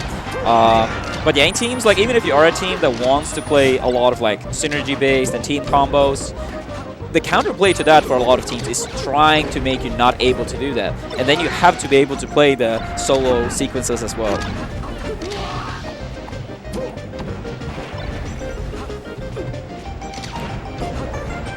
Ooh, good up tilt. Good up tilt by Mike. Yeah. Yeah, wave dashing in, thinking GMoney's going to go for the roll. GMoney does not bite though. Yeah, this is a pretty precarious spot for blue team. Looks like they're about to get cleared off the stage again. I kind of wish, well, I guess you could maybe provide some guidance on this. That was so good. That was so good. I feel like he should have just waited for GMoney. They could have both been on the respawn platforms and both come down together. And like the fact that DJ goes down alone means that he just gets eaten up by Albert. Yeah, it was a bit too early for sure. I totally agree. Yeah. Sometimes, you know, the heat of the moment might take over, but I agree. Like, 3-1. yeah, MikeHaze and Albert. They look good. I think it's hard to tell a little bit because of all the character changes exactly, you know, where they're going to stand up against teams like PewFat if they made it that far, or just, you know, the rest of the teams in the losers bracket. But like we said, there are a couple things that they're doing really well. They could play as a team. They could play separate. It'll be interesting to see how far they go. They lost in round 1. They lost to just somebody from New Jersey, and now they're going to be facing, it looks like, the loser of M. That will be SFAT PPU or Fiction iBDW. It's probably Fiction iBDW, but who knows? Yeah, who knows? iBDW, first time he was teaming with Rocky, actually. They did take a set of PewFat. Did they Interestingly really? enough, yeah. What tournament was that? Or when was it? Like, was it in the past, like, couple months? I think it was like late 2018 or early 2019, like around that time frame. I don't know exactly, but around that time frame. I remember watching it, but yeah, it was a while ago. It was a while ago. What do they do? Like, what's the secret to a team that doesn't have Armada to beat PewFat? Well, the thing is, a lot of people are really good at teams. Rocky's actually one of the best team players overall, Yeah. I think. And I think against PewFat specifically, I think Falco is their main weakness. Yeah. The thing Even is, Mango and Lucky did really well versus them with Falco Fox. yeah, I think Mango is one of the best players against PewFat specifically. Probably Mango and Leffen overall. But like with Falco, I would say that, as we talked about earlier, Pew, how he plays teams, he's like, you know, staying back more. A little bit like GMoney, he wants to take his spots, right? Right. He doesn't want to be involved in too much of the action unless it's on his terms. Falco forces Marv to not be able to play that way. Yeah. The lasers destroys dashback. Yeah. Like a lot of people, they complain about Marv dashback, but Falco's laser seriously destroys it. You're going to dash back into another laser, right? Yeah, and then you often get like laser and then shine. It's really, really good sequence. So, yeah, no. I'm not so sure if we're going to see Albert and MikeHaze make it all the way to PewFat, but could be an interesting match if it did happen. Yeah. But now we're, as you said, Fiction iBDW against PewFat. PewFat has won practically every tournament for like a year plus now. Yeah, it's been a big run. I think a lot of things have combined to do that. Both SFAT and PewFat, as always, are real consistent in having pretty good years, respectively. PewFat, I think he was like finishing up with school or something, or is able to devote a little bit more time to Melee than he was before this run. Coach Bobby is obviously like just a goddamn genius that brings them into the next level, especially like when they lose, they have someone who can just be right there and be like, here's what you guys are doing, let's focus, let's figure out a new plan. Fiction and iBDW, though, on the other end, are like, you know, probably the two people that have jumped the highest as a team in the rankings this year. They have just gone from, you know, being top 30 and 40 people to top 20 and top 10. Yeah, no, it's been, especially iBDW, it's been like a fantastic rise for him this year. Peak of the year probably being Summits, beating both Mango and Hungerbox in losers, among others. And he looked good doing it. Like, it wasn't some... Yeah, it was convincing. Yeah, it didn't look like somebody was having a bad day or that it wasn't going to be able to happen again. Like, it changed the conversation around iBDW not to, like, holy moly, somebody got a random upset to when is he going to do it again? And I think that's always the mark of, like, a really strong player is when you feel like their first big win is the first of many. The interesting thing as well, like, I'm not sure if this has happened before, but I'm trying to think, and I can't recall another case of like a non-top 6 member, of course, going from beating 0 to 2 top 6 members in the same tournament. I'm not sure if that's happened before, because I feel like whenever it's usually one at a time. Yeah, it's one at a time, right? They take one, and then, you know, they have a respectable showing, but they go out. This guy, iBDW, he loaded up Shadow of the Colossus, and he fought 2 of the big monsters at the same time. That's something special. And I guess this is the doubles equivalent of that in a lot of ways. Is you're going to be proving yourself to be the Kingslayer. You got 2 of them in front of you. So CLG versus unsponsored, I think. Oh, no, iBDW as a sponsor. He's rocking. But Fiction unsponsored, looking out for one. Yeah, SFAT would like that unfortunate SD right away. So we're playing 8 versus 7 stock. Ooh, that beautiful conversion. And yeah, they're... Yeah, early uppie. PPU actually likes to do a lot of these early uppies. Very important to keep that in mind as a Fox. Try to bait out the early uppie and then shine him. I think it might be like safer in doubles because Fox doesn't have as much time to set up all the traps and sequences. And there's time for SFAT to like come and try to recover, or you can get another tech in if you get an AMSA tech. Yeah, no, it clearly is advantages to it for sure. Ooh. Good call out with up smash. This is a great start. SFAT's SD helpful, obviously, but you know, the point of taking those is that you need them. Yeah, good conversion down throw up smash. They're so consistent at that. Yeah. And despite that SD, they have already brought it back.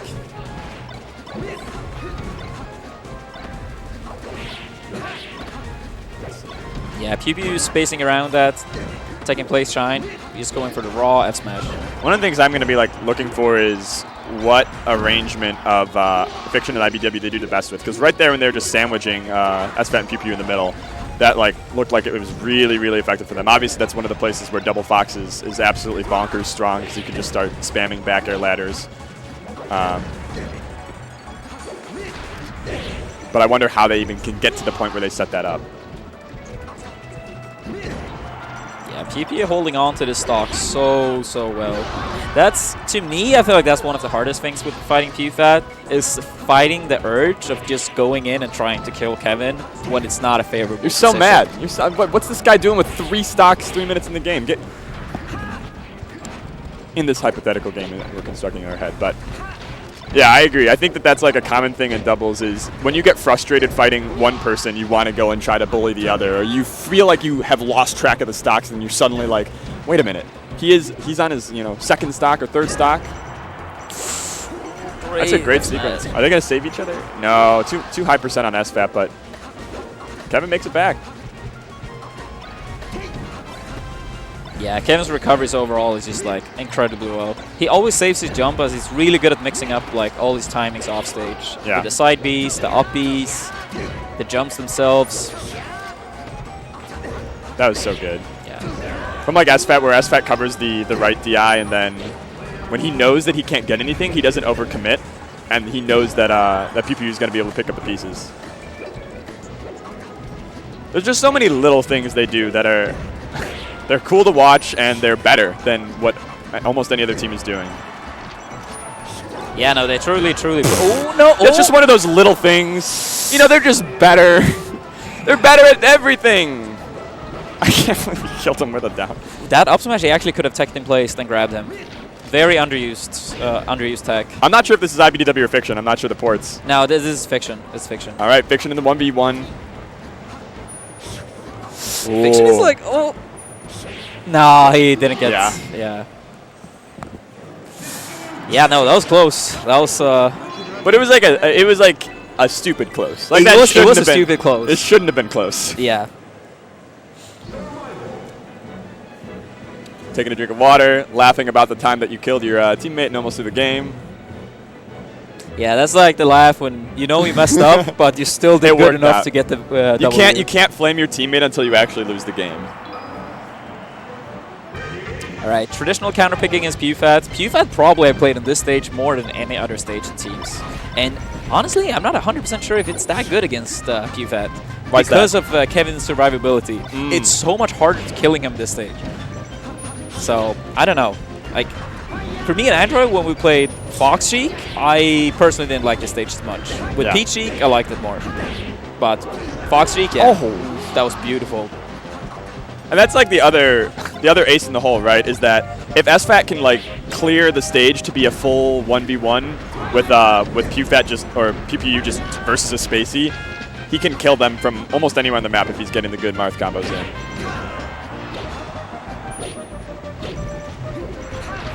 Kevin's edge guards have been looking pretty crisp this set so far. And yeah, that's gonna be another one.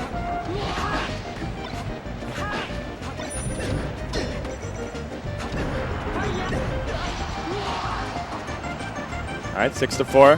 PPU, SFAT, pretty commanding lead. This game has been pretty much all them. I think right now from iBDW and Fiction, I don't know. I'm looking for them to get caught in less 1v1s versus PPU, to be honest. It feels like a lot of times they are they're losing track of where PPU is on the stage, and then right after they're done fighting somebody, PPU is able to toss them off or get these long sequences like you just saw.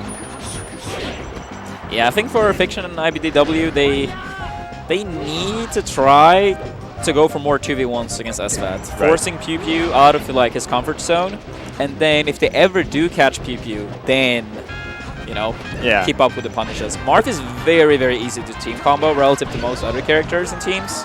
I feel like it's like this kind of myth going on where spaces are like super easy to combo in teams, but floaties are not. But yeah. I think in teams, everybody's it's arguably easier. Yeah. You got 2 people. Yeah. And they are, going to be stuck in the air over and over and over. Yeah. Yeah, very, very convincing. 5 stock from PewFat. Yeah, you mentioned earlier that, like, the thing about a 2v1 strategy, like, if they were to 2v1 on SFAT, then that basically puts this pressure on SFAT to outplay. And I feel like SFAT's style is, like, he's one of the, how would you say, one of the more economical foxes. He tries to keep his movement limited. He doesn't try to do more than is necessary, and that kind of puts him in good positions for those outplays because he's not going to make a stupid mistake that just like throws the game away and loses the 2v1 for no reason. So where do you think they're going to go this time? Since Dreamland, I'm pretty sure they're not going to go back to Dreamland. It did not look very convincing whatsoever. It's tough. It feels like right now the problem is not the stages. The problem is the players. Yeah, that's so true. They should go somewhere that makes them most comfortable if they want. Yeah, and that's Battlefield for the New York native iBDW especially, and I'm sure Fiction is comfortable here too.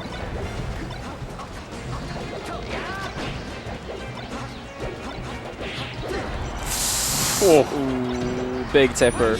Wait, he might get 2. Oh my god. I was about to say, he probably should have upbeat and then let Fiction fall into him. Because then it would have been... Oh, that counter shine. Yeah. The Leffen.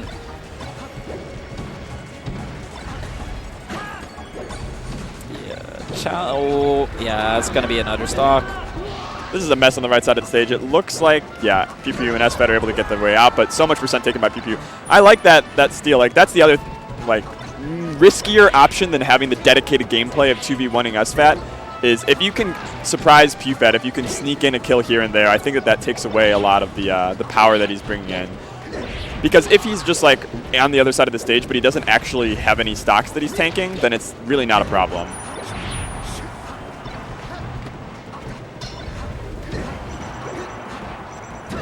See, that's exactly what you were looking for, right? They 2v1 SFAT, they got him off stage, they could turn on PPU, and even though they don't get the kill, it's good percent, they force him in a defensive position, he has to wait until the next move.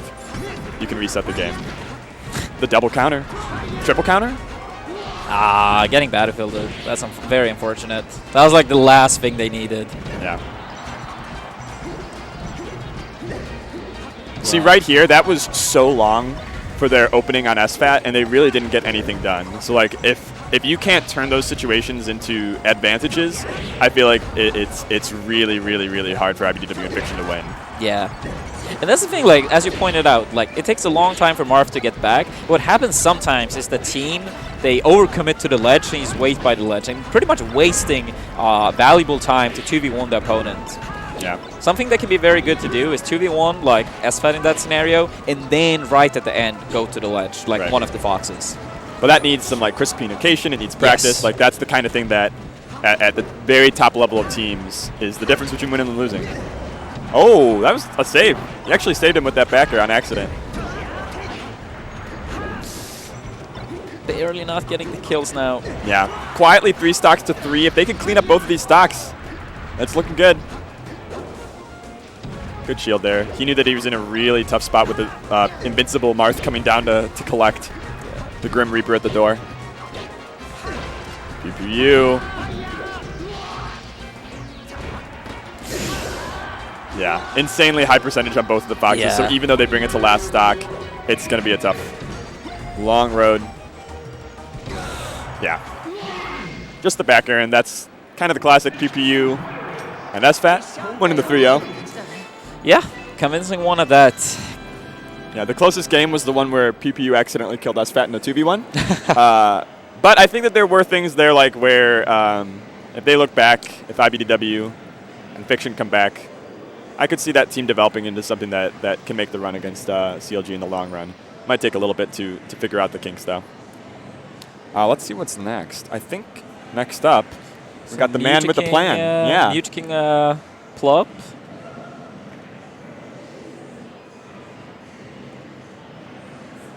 Okay. MutiKing versus Plup was played versus whoever they were playing against was played off stream. I believe that was on the other side of the winners. So it would have been Captain Faceroll, Captain Faceroll's team, and looks like that's going to be, yeah, they won and advanced. So we're going to be jumping, I think, and you could correct me if I'm wrong, Mr. Streamer, over to the loser's side. We have a couple of matches left. It's Captain Faceroll and then Hacks and Moky are still there. We saw them earlier. And then it's going to be MikeHaze and Albert are going to be facing iBDW and Fiction. I think that's a pretty stacked losers bracket. This is a very, like, it feels like a very spacey heavy. Yeah, very spacey heavy. Yeah, and that's kind of a, oh, we're going to a break. Okay, we're going to be doing a break before all of that, but you've got a bunch of great doubles matches going before then. You've got a bunch of great ads coming up. Are we talking through the ads? Are we going to be hyping them up? Just videos. All right, enjoy the ads. I got it. Hey everybody, welcome back to Shine. I'm Jackzilla. I'm here with the eminent Armada, and we're going to be watching SFAT, PewFat, Team CLG, and MutiKing and Plup. I think this is winners finals. This is the marquee match. It's I'm very looking forward for this match. It's CLG for the most part. I clearly have the upper hand lately, but MutiKing Plup, if you look historically, is one of the few teams that have been able to beat PewFat on many occasions as well. Yeah.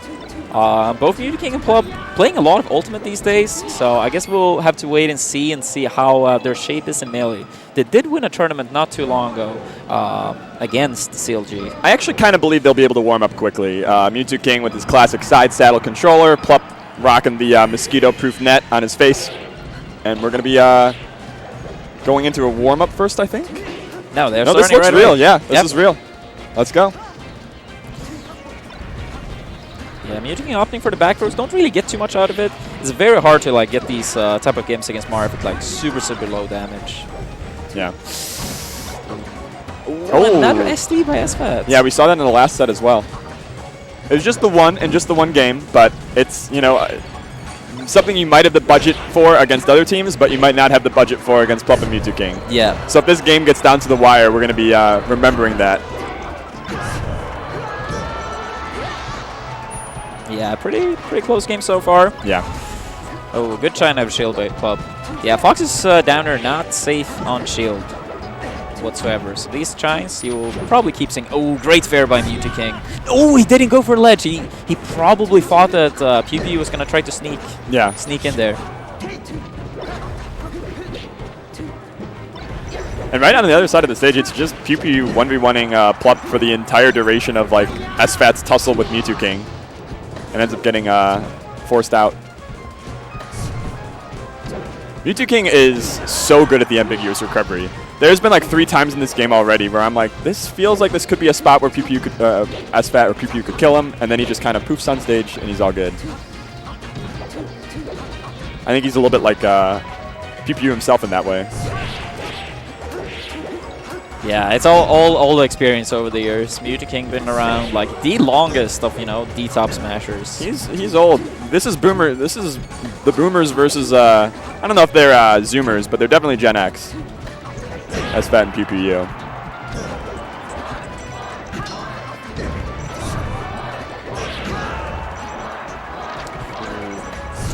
Yeah. Plup barely surviving. Ooh. That's a nice stop for PewFat though. They're looking pretty good at the beginning of this, both at high percent, so there's a chance that if MutiKing and Plup back quick, they could keep it back to even, but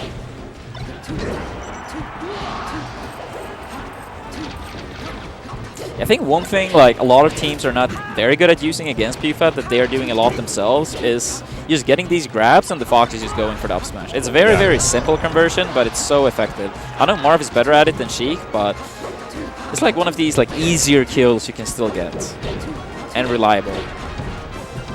Oh, such good evasion by PewFat. Did you see that? He was comboing Plup, and then at the moment when MutiKing was going to try to interrupt, PewFat used Avoid It, and MutiKing was only hitting Plup. Really good recognition there by PewFat. Yeah. CLG in quite a bind right now as SFAT tries to close up.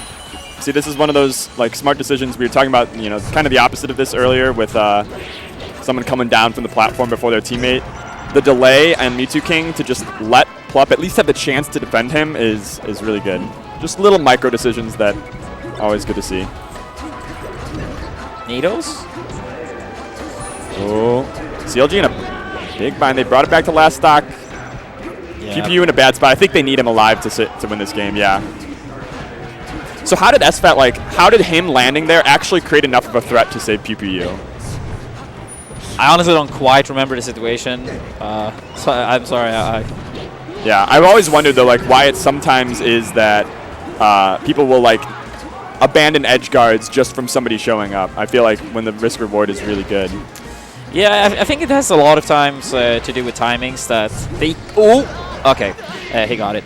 Yeah. But yeah, no, a lot of times it has to do with timing, like you're afraid that they might, you know, attack you in time, and I guess it comes down to like, yeah, partly risk reward, but also like how likely is he going to be able to interrupt, you know, right. the flow and of if you're edge Fox, guard. that's a pretty high likelihood. Yeah. And the thing is also, if you're like on the ledge, for example, and you're focusing on like the opponent you're trying to edge guard, Fox, like he can shine you off the ledge, for example. It's like very, very quickly can the situation turn bad. Right, you're not going to be able to refresh if you're on the ledge for invincibility. You're not going to be able to get back on stage. So you might as well just abandon the whole affair and take the stage position. Oh my god, that was such a quick stock. Double up smash tipper. It's literally the opposite of SFAT's SD. It's like instead of beginning a game at an immediate disadvantage, let's just get some quick ones. They might get two here, yeah.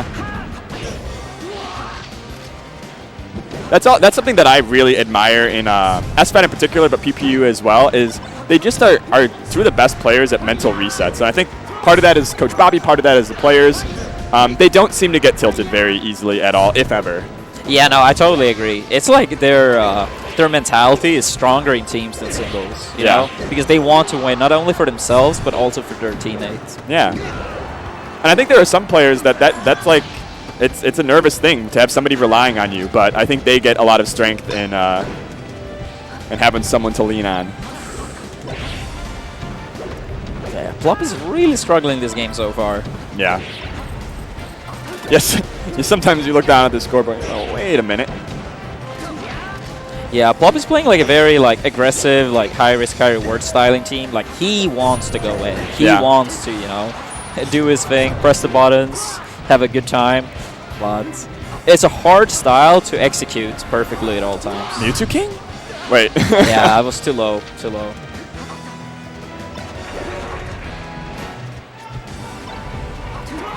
Yep, that's a panic, or not panic, but like the early up B again. Yeah. They're very common. Oh, that was so good! Oh my god. Plup has like been on this last stock for the majority of the game at this point, and he is trying to pay his debt to Mewtwo King. Yeah. Yeah, he has been playing really good the past minute or so. That shine, like they needed that shine. That's like their one chance. Oh, that fairy's so good. Can he get the ledge? Nah. But that's another kind of mental fortitude, right? You compliment CLG. It's the same thing with Plup. And now he takes another stock from Mewtwo King. We're ready to go. Plup didn't get a proper punish there. Okay, Mewtwo King and PPU, their main focus now is really stay alive. And on this stage, yeah, that's actually a strategy I would like to see more from Mewtwo King and Plup is Sheik's needles are so good on this stage. How did you feel about SFAT naring in place, mixing up short and full hops for 10 seconds? It's like, that's the wall, right? They're saying you're at high percentage. We know you can't take this risk, but Plup and Mewtwo King are able to break through that wall and go up 2-0. Yeah, no, that was a clutch comeback for sure. But one thing I wanted to mention, like on this stage, I feel like with Sheik on this stage, it's very, very good because like you're always pretty much going to be on the ground, right? Because you have no platforms on FD.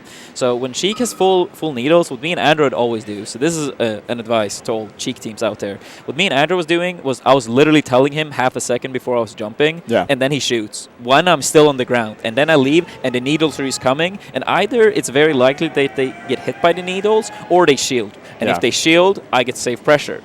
And if they get hit, I get a free hit. Yeah, you get win-win. You can actually checkmate, right? It's incredibly good. PewFat and SFAT actually have noticed me and I are doing that a lot. So they have like, you know, developed counter strategies of like attacking early instead and stuff. But it's still a very strong strategy for Sheik on this stage. And that goes back to something we talked about way back, which is that you and Android were able to make it so that your two characters are essentially operating with one brain. You're giving somebody information before something happens, and like that level of communication means you can play at just a completely different level. All right, pretty close. Oh no! Muting didn't believe PPU was still gonna just be by the ledge. Yeah. Shy spike? Yeah. Ooh. I'm seeing. Oh man, I'm seeing no signs of rust from Ultimate. This is SFAT's third SD in like 5 games, right? Yeah, always the first stock as well. I hope he picks it back up. That's not. Oh, that's good. That's good. Yeah, forward throw below like 30% from Sheik. Like it's not gonna knock over whatsoever. So it's a really good combo throw below 30. Yeah. Good recognition by PewFat, noticing Plup can't uppy back up on stage, so all he has to do is grab the ledge. Yeah, it's a cool little check with the up B that if they couldn't get back, then you'd hit them, and if they can, then you could just grab it. Nice. That's actually an amazing sequence from PewFat. He actually just controlled so much of Plup and Mewtwo King's like destinies, where he's able to carry the Sheik off stage, then he's able to get back on stage and protect SFAT's recovery, and then begin this whole sequence that we're still in now. I'm always like very impressed with how he's able to handle Marth in doubles, which is traditionally kind of a difficult character before he kind of showed how it was done. Yeah, no, a lot of people did not even consider Marth a good character in teams. Like, very weak compared to how strong he is in singles.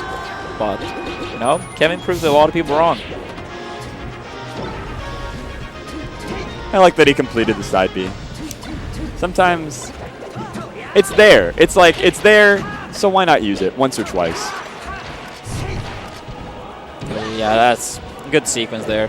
Esfa just, you know, keeping the chain grab, letting PewFat get the kill. Sometimes in those scenarios when you're off stage and you know you're gonna die anyway, it's just worth it to you know, go down and, you know, kill yourself and get back sooner so your teammate doesn't, yeah, you gotta keep getting chain grabbed. You take the pill real quick, get back in the game.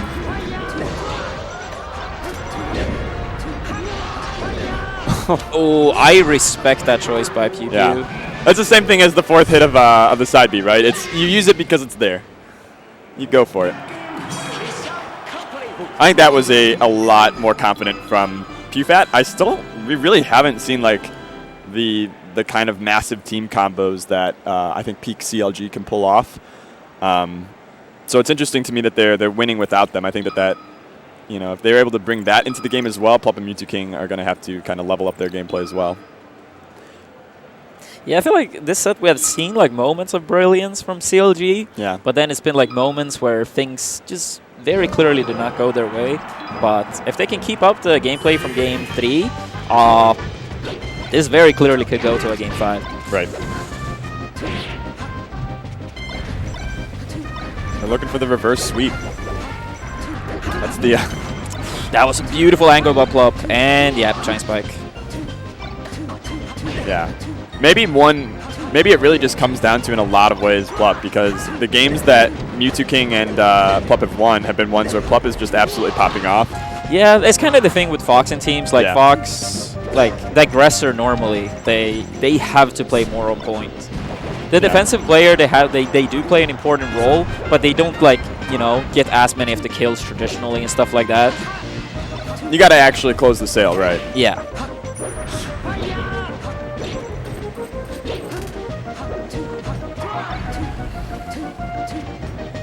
Okay. Plup sitting in center, waiting out rolls, waiting out, you know, wave dashes in, but not by PewFat.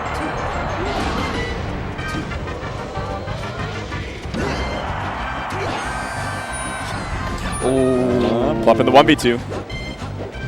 See, even right there, that amount of pressure is so good. Like, they did get the first hit on him, and then they were able to put him in a really bad spot, even while Mewtwo King is invulnerable. I think the 2v1, you know, maybe there's a world where they get that kill on Plup, but I think it's good that they even got some pressure out. Right now, though, 6-4, high percent on two of these guys. This is kind of Plup and Mewtwo King running away. Yeah, no, it is. It is. So if you're PewFat, what's the #1 priority? Do you try to attack the support? Do you try to 2v2, 1v1? Where do you go from here to save this game and save the set? No, I think the double teaming Plup is the way to beat Moky and Plup on average. Partly because like you have more, Fox. You can more easily or quickly add up damage, right? Right. Since he's playing Fox. And then also Moky a little bit like a lot of the other supporters. They want to stay back. They want to go in on their terms. Yeah. So, yeah. That's exactly what they did. They just took, I think, 2 quick ones from Plup with SFat on the left side of the stage and PewPew on the right. That brings the game back to almost even. Moky, though, still sitting 130, 140. Yeah, I think Plup knows now because it seems like he started to get a little bit more defensive, picking his spots more carefully. He's realizing that he's the carry of this game and it's going to be won or lost kind of on his back. Unfortunately, he gets killing Moky. Oh, that was almost the sequence of Moky responds in time. And that means it's the Marth 1v2 versus Sheik Fox. And he does not have the percent to be very healthy or to be able to crouch cancel. Yeah. All right, Moky and Plup takes it 3-1. 3-1, they're going to the grand finals. There's a chance at a rematch later, but Ultimate players coming in and dominating Melee. man, that's been a thing, right? It's like people go and they play Ultimate, and then suddenly they've learned. It's like Mr. Miyagi. Like you wash his car and you mop the floor. That's what Ultimate is for Melee players. It's learning these alternate fundamentals, and then you come back to the game and you're fresh and clean and intelligent. Yeah, no, I feel like you can learn, like different Smash games pushes certain areas more. Like some areas in Ultimate is more important than in Melee and vice versa. Yeah. So you have something to learn from every Smash game. Same thing with 64 and stuff as well. Yeah. Like if you look at Wizrobe his Hunger Box in singles, for example, it kind of looks like he's playing a game of 64. Yeah, it's one of the reasons it's like when he starts camping the top platform, I think there's a little thing in his brain that's been trained. It's like, well, this is just a 64 game. Like it doesn't phase him. It doesn't feel different. It doesn't feel like he is playing a different style specifically against Hungrybox. Yeah. Which I think is a bane to a lot of players, is Hungrybox forces them to distort how they play. But for a player like Wizrobe, it's like, well, I play 64. It's just like a 64 game. I'm not sure how that relates with Ultimate and doubles, but I'm going to assume it does, because Plup and Moky look great, and CLG have been great all year. So they've leveled up somehow. Talking to the coach, though. Yeah, Coach Bobby on the stage. What a gentle soul. Yeah, no, he's always there for his boys, Both, with strategic stuff and, emotional support. Did you ever coach or have a coach? No, I never had. I was like my own coach, and me and Android, we were like our, coach. What's like the play? Like, how do you recover from a loss like that, where you are kind of, in a lot of ways, the favorite going in, just based on the record this year? It's not that Plup and Moky are not a strong team, but you're favored. And you lose, and it's not particularly close, especially at the end. Like, it snowballed out of control. How do you reset? What are you looking for to change? For me, I was always in teams. I was always talking with Andrew. I wanted to hear his ideas. I got to share my ideas. We were talking what we think was going wrong. How are we gonna correct this in matches? And then after that, just try to mentally reset. Because the thing is, sure, CLG they are in losers now. That's the reality, right? But they still have one more set, right? Right. They still have 2 games that they could afford losing, right? In a set. So, they're not out of the tournament. Yeah. You can't keep going back to the past. You go It's over the just set. data. Yeah. You go over the set and then you move on. Because if you're gonna, be sad or emo or whatever about the current set that happened or the set in the past, then you're just gonna affect your next set. You gotta live in the present. Yeah. I think it's that Buddhist stuff, right? You got to live every, and that's exactly what I think. And we were talking about that way at the beginning. I think in game 1 or 2 that's something that SFat and PewPew excel at independently, and then Coach Bobby kind of gives them an extra buff. It's let's just reset, let's just be ourselves, live in the moment, live in mass. Taco Bell. That's how you create a better future for yourself. Live in the present. And speaking of the present, what kind of game are we going to get next? It looks like we're getting losers finals. It's Captain Face Roll. Oh, sorry. Losers. Okay. Can they hear you? All right, the voice of God that we can hear and that you can't, and makes us sound like crazy people, tells us that there are some matches being played off stream. We're going to be getting matches soon. Yeah, loser semis is played off stream, right? So iBDW Fiction versus Face Roll and Arcuna. So yeah. Yeah, Arcuna is just infinite numbers, who is the ice climbers who went to Summit a couple years ago. Okay. Yeah. There's a weird trend going on in New England right now where players that retire just enter tournaments with a different tag. I saw the and one pretend with like they're not. Yeah. Was it like Simba or something like that? Well, yeah, it's Simba. Well, I think that was the weekend Lion King came out, or like very close to that. So I think that was kind of a shout out to Beyonce, Childish Gambino, and the rest of the crew. So goes on like that. SFAT and PewFat then going to be waiting for Fiction iBDW, Captain Face Roll. We saw a little bit of Fiction iBDW earlier. That was the Double Fox. I'm not sure what to make. I think Captain Face Roll, so it would be Sheik and Ice Climbers, unless he's not going Ices in this new alter ego, versus Double Fox. Just in my head, just looking at that, I feel like that'd be Fiction iBDW favorite. Yeah, no, I feel so too. It sounds like a rough, assuming he plays Ices, it sounds like a rough team, Double Fox for Sheik Ices to fight off against. That being said, like, Captain Face Roll has actually had an amazing year. He's one of those players. There's some graph that was released on, somebody put a data visualization together of players' ranks since the 2013 on the different MGPR ballots. And Face Roll is one of the more interesting ones to me because it's not a sudden shoot up. It is literally just like notch by notch working his way up into the top 20. And I'm not really sure what the limit is. I think he really has been getting better and better. I remember the first time he made his appearance, he was kind of famous for going on average to like one tournament a day or something, or half a tournament a day because he was in SoCal, and then when he'd go home, it was in Chicago, and Chicago at that time had tournaments every day pretty much. And I think that's like him and SFAT to me are like the premier grinders who came from very low rank to like just inching their way up until they reach the point that they're at now. And I don't know. I think that's a cool way to live out your Melee career. It's good mentality. Yeah, I feel like for a lot of people, it might be a little bit easier to relate to it as well. Yeah. Because a lot of people, they go to tournaments. They go to tournaments and they're like, oh, can everyone make it? Like, how did you do at your first tournament? And then for someone like SFAT and Face Roll, like, yeah, maybe they have like a little bit more relatable and like easy story to understand and accept. Yeah, a lot of players when you talk to them, it's like, so how did you get good? And it's like, well, first I was born, and then I was, it started way back. I was just super sick, and then I continued to be sick until this very day. And then other players, they're like, no, I sucked really bad for a really long time, and then I had a very, I guess the word would be like intentional way of getting better. That's something that Lot actually has a really cool guide on, another Peach player, like the golden, I think it's like the golden path to getting better, and it's all about focusing on playing what is correct rather than playing what will win you the game right in front of you. Because a lot of times there are techniques and strategies that will win you the game in front of you today, but will not actually let you get better at the game. Yeah, no, I totally agree. That's one of the things I tell people when they are getting into the mindset of like playing 5-6 different characters, and you just like try to counterpick their way through, their local Link Slayer 69 or whatever. Like, with a new character, you might beat Link Slayer, but it's Link Slayer 420, please. You gotta be careful with that.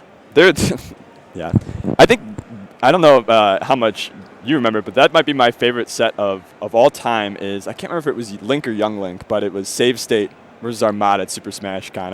He played Link. I know Edwin Budding, who sold a bunch of books today, he put out the list of like the best sets of all time, and it ended up with Mewtwo King and Armada. And I was like, that wasn't even the best Armada set at that tournament. It was because like I've never seen a set in Melee where it was I think the freeze turnip glitch, right? Yeah, freeze turnip glitch. Yeah, and like a lot of times when stuff like that happens in Melee, just one person just loses. So last year, Plup gets stomped by Johnny through the bottom of Pokemon Stadium, and that's just, you lose that set, or you lose that stock. But for the freeze turnip glitch, that game in particular, it was like both of you knew exactly what, like you had thought about what to do, or you at least were quickly adapting. And you never get to see like an actual game where it's just a big giant, I guess like stage, what do you call them? Stage hazard in the center of the stage that you guys could move around. Yeah, it's funny because I think that's the only tournament set I ever played when it actually happened. Like in friendlies on occasion it happened, but I think that's the What only triggers it again? What triggers it? Like, how do you start it? I don't quite remember. I think it's something like Yeah. if you get hit out of the up B like at the very like first frame or something like that. It's like something super specific like that. But it only works in NTSC 2 if I recall correctly. Well, yeah, it's the better version of the game. It's not my opinion anymore. Now it's also Britain's opinion. I don't know if it's Europe's opinion yet. How many regions have started to pick it up? I think only UK have officially changed, but I think pretty much every other region are testing it, and we'll have a voting soon. What's like the mentality? What's the reason? How who's leading the movement, and how do they argue it? I think it was mainly people in the Netherlands actually that really wants to see NTSC. Like, you know, even the playing field. Like when European top players go over to the US, it is a clear disadvantage swapping back and forth. Amsa's talked about that a lot. Yeah. Yeah, no, it is, especially for the Sheik players. I think because Sheik's punish game and every character in the game is drastically different. I think adapting to like a Fox or Marth, Falco, these characters is not as hard, but specifically Sheik I think is really hard when you switch between the versions. But yeah, overall I think like the overall idea is that a unified rule set. Some people will argue PAL is more balanced. The thing is, doesn't really matter if it is or not, because that's not like the main topic at hand. Right. It's more like the rest of the world won't switch to PAL. So then for Europe, it comes down to, are we as a region going to put ourselves at a disadvantage, or are these people that really want PAL, are they going to swallow their pride? And that's an interesting thought experiment, because in so many esports, it's actually Europe that's dominant. And if we entered this alternate universe where like all the Melee tournaments happen in Europe and it's American players have to fly out there, there's like a world where now like Wisconsin is the last holdout and they're like, no, we're going to play NTSC and the rest of America is PAL. I don't know actually who in America in this like alternate world where PAL is dominant. Every tournament is held in Europe. It's beautiful. Big House 7 in Denmark, or Big House 10 I guess it would be at this point. Who would you bet is the last like American region to not switch over? Who would be the holdout? No, it's probably between Cali or Texas. Yeah, I mean Texas is like the first one there at the like local level that started to ban wobbling again. It's true. I don't know. I kind of base it on like the fact like, okay, I haven't been in all of the U.S. Right. But I like of the regions I've been to. Yeah, I still have been to a lot of regions. But of the 2 regions I've been to, where people praise the regions the most, not even like necessarily for Smash, but anything. Yeah. It's Cali. And it's Texas. I mean, so I think they would have the hardest time to let go of like what's their version. Yeah. We have it right. You guys have. I mean, that's like literally their motto, right? It's Texas, the Lone Star State, and all that stuff. Shout out to Texas. I'm not sure if Bananas is here. I saw a bunch of men in banana suits this morning. They were in the parking lot. They didn't chase me out, but they definitely were behind me, and I was nervous. At Shine every single year, there are people in costumes that are terrifying. So this year, there's 3 men in banana suits. Last year, there was a giant Jigglypuff suit. I don't know if you remember that. Okay, yeah. No, I wasn't here. I'm happy. I would have, been waking up to a nightmare. Man, I think it was also made of balloons, so if you had the opportunity, you could pop it. Yeah, I think that's good. That's what people say you can do in Melee, but that balloon is really, really hard to, I think that's good. Make explode. Yeah. We're still waiting, sorry, for everybody that's been looking for Melee doubles. We're actually just waiting for pretty much, I think it was Losers Finals, right? Yeah, we're waiting for Captain Face for All and Fiction/iBDW. I imagine that it's on the side stream. They could be going to Game 5 right now. Until then, we're just doing the pilot of our podcast here. I think that's a classic thing, right, is people start podcasts. What do you want the podcast to be called? If you had to start a show, it could be on TV. It can be a podcast. Damn, you're putting me on the spot, dude.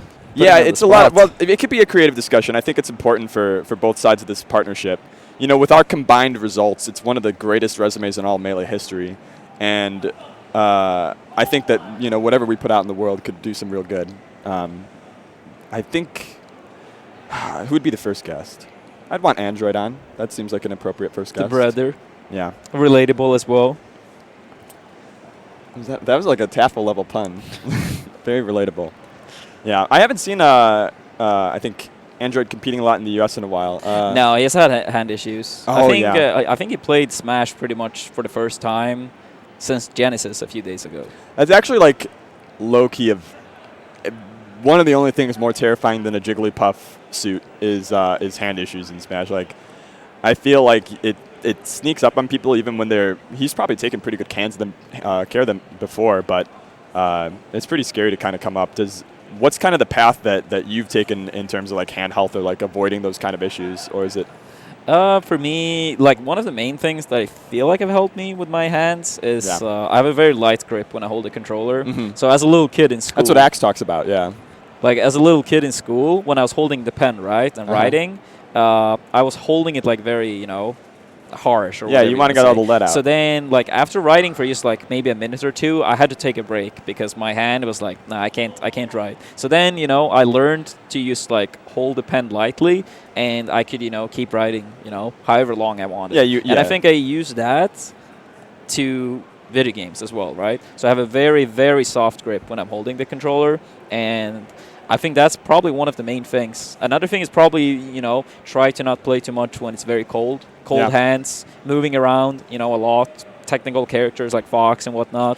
Yeah. Like, I think when hand issues first started coming off, like the kind of, I don't know what the way meme dialogue around it, like the way that people were very simplified talking about it was like, this is going to end Melee because players won't be able to play at a technical level. They won't be able to push themselves because of hand issues. But like, I never really bought that because like piano players exist, and I don't know, but Melee feels like it's at least at the same or less technical than like being a concert pianist, and they've somehow figured out how to do that for a living every single day and not destroy their hands. But I think what people have said is that the thing that makes it really tough for Melee is the like thumb or something. I think there was a whole Q&A about it at Super Smash Con last year where they talked about hand health. Digressing though, we've got the winner. We see the bracket. I don't know if you saw it. I just saw it. It's Fiction and iBDW defeated Captain Face Roll and the Incognito Infinite Numbers. So we're going to be seeing our Melee Doubles Losers Finals real soon. What would be your kind of huncher prediction for this match? Nah, the sudden winners was way too convincing. And even though SFAT and PewFat is coming off a rough loss, I have a hard time seeing iBDW and Fiction make enough changes to turn it around. I do think they're probably going to squeeze in a game, but I think overall, if I would have to make a prediction, is that PewFat will still pretty comfortably win the set. I'm debating no, we're not going to put money on it, but I thought about it. I think iBDW and Fiction, I would also put them at the disadvantage. I think CLG, I think really the only people in the room that they're going to be like seriously challenged at like consistently is Plup and Mewtwo King, barring an upset.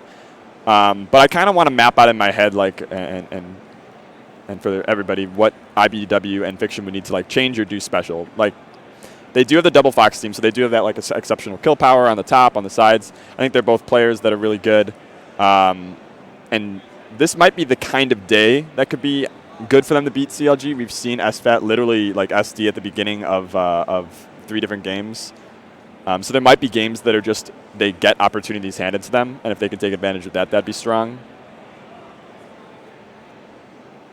I'm trying to reach back to the last set, too, as well. I think we talked about how they need to be looking for 2v1s on SFAT. Yeah, that's something we saw not much at all, to be honest. It felt like Fiction and iBDW was kind of trying to do their own thing. And I don't know, I feel like that doesn't really work very well against PewFat traditionally. Because normally, like, it might be like 1v1 here and there, but then PewFat is very good, better than arguably any team in the world, to like turn these 1v1s into a 2v1 on the fly, Like, SFAT is maybe doing his own combo, but then he sees PewFat close by. PewFat is recognizing what's about to happen, and he closed the gap, closed the distance, and then strikes, right? So that's like the hard thing with trying 1v1s against really, really good teams, is that they can also be very efficient at, like, making it into a 2v1 very quickly. DJ found his way on the stage. Yeah, I guess he's coaching. I mean, he's learned from the master, GMoney, and now he's able to impart his knowledge on iBDW. Shoutouts to DJ Nintendo. I think, you know, one of those doubles players that always was able to kind of punch way above his like singles ranking. And I think that was, you know, something he cared about too. It was always, you know, one of the bigger doubles fans. And I kind of hope that, I actually really hope that he's coaching Fiction and iBDW or giving them some tips if they want them. I feel like, I don't know Fiction as much, like, I know iBDW more, like we hang out more, but he's a person that very, very clearly, like he appreciates pointers for sure. He has been coming to me in the past and asked for advice about, you know, certain matchups and stuff. And You tell him about Puff? Yeah, I told him about Puff. You tell him how to beat Hungry Box? Thank you. Who do you think sent him notes? You got Nah, but he's really, really good against Puff. Yeah, you got to execute. Yeah. Anybody can learn a plan. Anybody can learn what you need to do, but it's really, really hard to adapt in like the actual game and be good at it. Yeah. So I think it's good to help people behind the scenes. That's how you get better at the game. That's how you push it. And we're going to be seeing after this last warm-up how iBDW and Fiction might push SFAT and PPU. We finally have Fiction on the stage.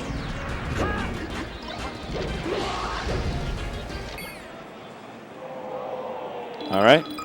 Quick warm-up. That's sick.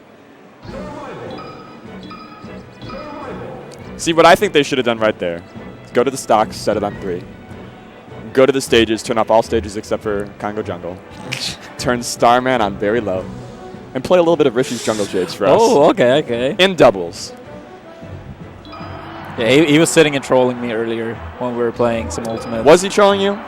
The thing is, actually, with him, you don't know. It's the same with Westbolts. Yeah. Troll or not, you can't really tell sometimes. Anyway, Yeah. we're getting right into losers. Oh, and early. All right. 7 against 8 stocks again. Yeah. That's, this time it's PewFat. Oh, yeah, PewFat is really... Oh, no, Oh that's my God. so unfortunate. I have almost never seen PewFat lose 2 stocks in 20 seconds. First of all, in any game, but in doubles especially. Yeah, that's very unfortunate, missing that. That's like literally what we were talking about before, right? Where the way that iBDW and Fiction can kind of win these games is if CLG are truly playing a little sloppier today than normal, then that means they're not that farther behind them, right? That they can't win. Yeah, they're already... PewFat a little bit uncertain. I wonder if these 2 SDs made him, like, you know, second guess himself there, because that's an easy edge card, actually. Yeah.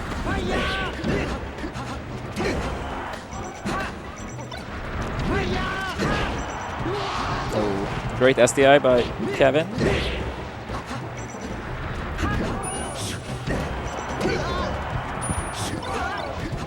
Yeah, this is a rare sight, seeing PewFat in 1 stock, everyone else at 3. Yep, the early uppies. Yeah, iBDW and Fiction really need to take advantage of those early uppies more. Yeah. Haven't punished a single one so far as I remember. Right now they're mostly sitting pretty. I like how they are kind of setting up on both of the platforms together. Yeah. Right now it seems like PewFat is such a weak point for CLG that they should try to pressure it even more. Yeah. Because like a lot of times when you are playing bad, you don't want to give that person time. Right? Yeah. You want to, you know, keep pushing. Yeah, that's exactly what they're doing. They are able to put SFAT off the map. Oh, that was so smart. I had no... I was like, what is this guy doing with this light shield? I've actually seen none use that type of stuff. Mainly on Yoshi's, but yeah, I haven't really seen anyone besides him do it. It takes so much time, I think, to set up that it really takes these very specific conditions where SFAT has to be dead and PPU has to be off stage. It's a good setup. Oh, off the top, this is really nice from Fiction and iBDW. They're coming in hot. Great save by PewFat, but I was about to say, just take the ledge. Nice. Yeah, great shine. And now SFAT kind of in a bind. 1v2, 137%. This is a... And they didn't just win by the 2 stocks that PPU threw away. They won pretty solidly even apart from that. If they are able to close it out. My apologies, SFAT. Make the comeback. Let's go. Never mind. Yeah. Yeah, that was a very, very bad start by CLG. Yeah. But they were, you know, picking up the pieces a little bit. But, yeah. It kind of lets you reset easier after the game. Like, even if in the game you feel suffocated and choking and you feel kind of bad about what happened, especially if you're PewPew, after the game, I feel like you can snap. You could be like, you know, that game doesn't really exemplify like a huge problem in our game plan. We can try it. We just need to not, you know, throw ourselves off the ledge. Yeah, kind of just like laugh it off and, you know, Right. get back into it. It was, yeah, one game. That being said, I'm feeling this Fiction and iBDW team. I want to see what they got for us. If they got some team combos on FD. Yeah.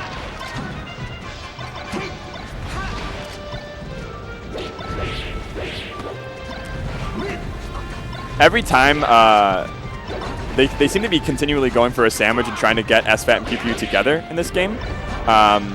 And every time that they start to split it off into like an AB-AB, they kind of have one person try to punch through, run past Marth to be able to get back to the sandwich.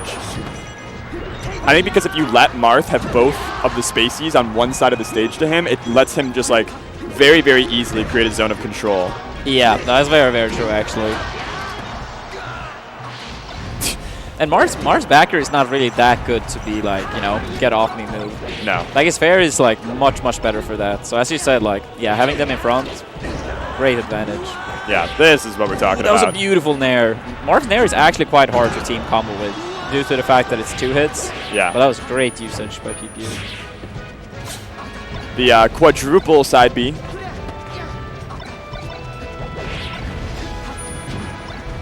Oh, SFAT. Looking good on the right side, but Yeah, the that's escape. Yeah. the high uppy avoiding the backer. Yeah. A lot of times in these scenarios, I like to shine, jump, and then just re-grab the ledge on reaction. It's a very good like counter to that specific uppy.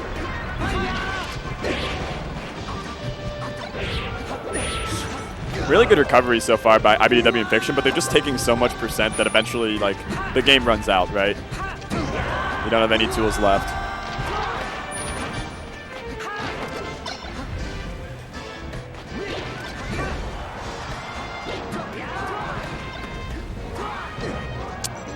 Nice. That was a really big swing because previous to that point, they were both up, not necessarily clean stocks, but only mid, you know, high-ish percents. They still had like a lot of mileage. They could have gotten both iBDW and Fiction to high percent, but getting the double edge guard, I think, brings the game almost back to even. Let's see if we can get a save. Oh! Yeah, that's going to be it. That's going to be it. Yeah, 2 great edge guards by both PewPew and SFAT. Yeah.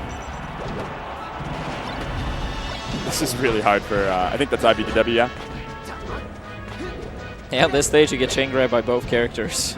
Oh. Oh. Gross. Yeah, that was a very, very solid last stock. Yeah. There was a split second where it was even, and then it fell apart. All right. Yeah, it's like so brutal on that stage as well. It's like, yeah, no easy task beating them on that stage. Especially with like double spacey. Like it's so scary because like, regardless of who you're fighting, as we said, like, yeah, you can get chain grabbed. Considering the counter pick. All right. I like Pokemon Stadium. Leans on the vertical kill power a lot. Gives them some platforms to avoid the chain grabs. I think CLG is not unhappy about this. Now, this is actually one of the stages they tend to pick, Yeah. you know, quite a lot. So I think they're all right with this stage.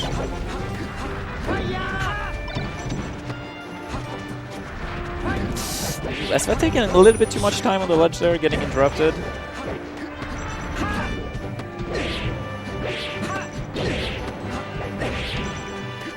Every time PewPew jumps to combo a Fox when the other Fox isn't in hit stun off stage, I like hold my breath a little bit. I'm like, okay, so he's getting the combo on iBDW, commits the jump. How does Fiction find his way in? And it's like if SFAT isn't on him, then it leads to this scenario, right? Where maybe your partner got a lot of percent, but you're able to trade.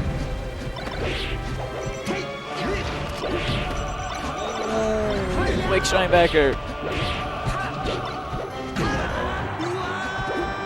Oh, the 1v2. Yeah, they were both acting immediately after that up throw. That was like a sign of not, you know, super synchronized. Yeah. Like after up throw, you need one of the foxes to act, and then the other. Yeah, the double up smash too. They literally clanked with each other's up smash and were able to get it through. This stage in this game has been really good for iBDW and Fiction. I think that 1v2 on PewFat, even though it wasn't perfect, like they still got 52% and were able to close off the stock shortly after. A lot of stuff has looked pretty good.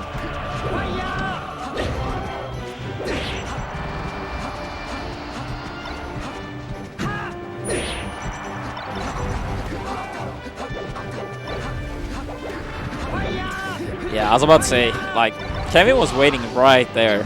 In those scenarios, it's really not worth it going for the edge guard unless you can guaranteed secure the kill, and it's like, you know, the percentage is in your favor.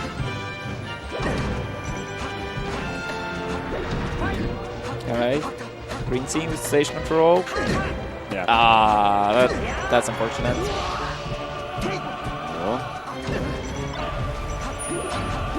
Ooh, great shine. So what has changed from iBDW and Fiction this game from the last one? Is it literally just the platforms? Like, what goals are they executing on that are allowing them to kind of look a little bit closer in this game? I feel like mainly the punish game is like more evenized on this game. Yeah. I think that's the main factor. But it also does look like they're playing much more like close together. And making it harder for PewFat to, like, you know, get these team combos started. Because Fox is so fast at interrupting. See, I feel like that could have been, if he was ready for it and they had like called it a little bit earlier, that's like a quicker up air. But they still clear both out, and it's 3-1. Yeah, this is going to have to be a huge play from SFAT. But it's two foxes.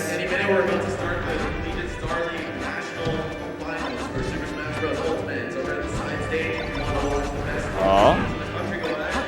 Azabeth. Now, in that scenario, you just take the ledge and let the person on stage take care of it. Yep.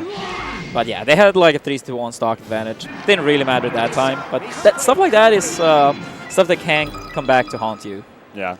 This is kind of huge, though. This proves that they don't need PewFat to lose 2 stocks in 20 seconds to win the game. They can kind of win the longer, drawn-out games, get themselves into the 2v1 at the end, and then close it out.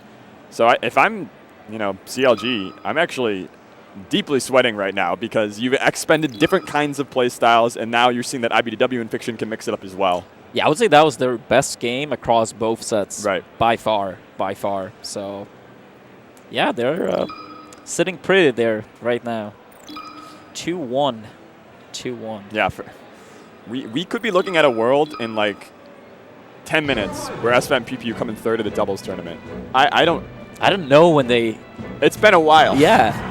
Since they've only lost like one tournament in like the past year plus. Yeah. All right, let's see if iBDW and Fiction can close it out. Oh my god. The double. Oh, he couldn't get there in time. He gets burned. I love that they both landed in shield. They're like, we know that we are cheating death right here. Oh, I can't believe he went for the side B. No. Yeah. 2 little recovery choices where they could have helped each other. They could have probably helped themselves if they had made a different choice.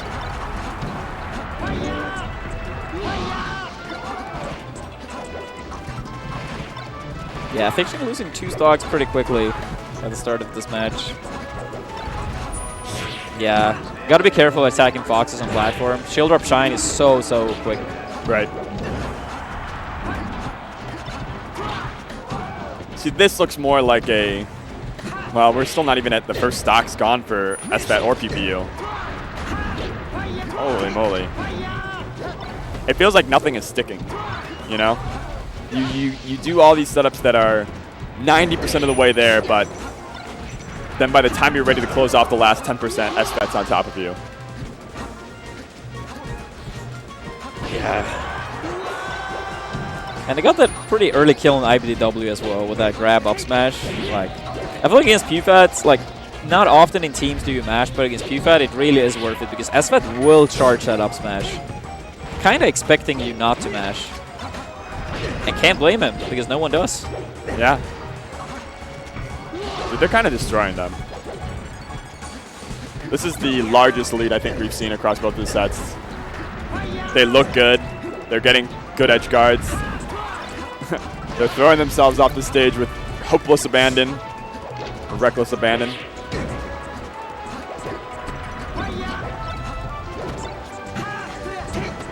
Yeah, that's the classic, the down throw. Yeah. That time, though, he didn't get the up smash right away, but what I liked there was that SFAT recognized that he was not on time, so he waited, and then he got the up smash on the tech in place. Yeah. That's such an important thing in Smash, when people land on the ground or on the platform, that you often see people committing right away, and if they're not on time, they will miss their move, often the opponent tech in place, and they get punished, you know?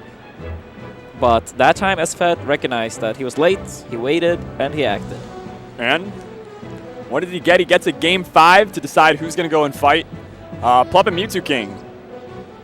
And where's the place where the fates will be decided?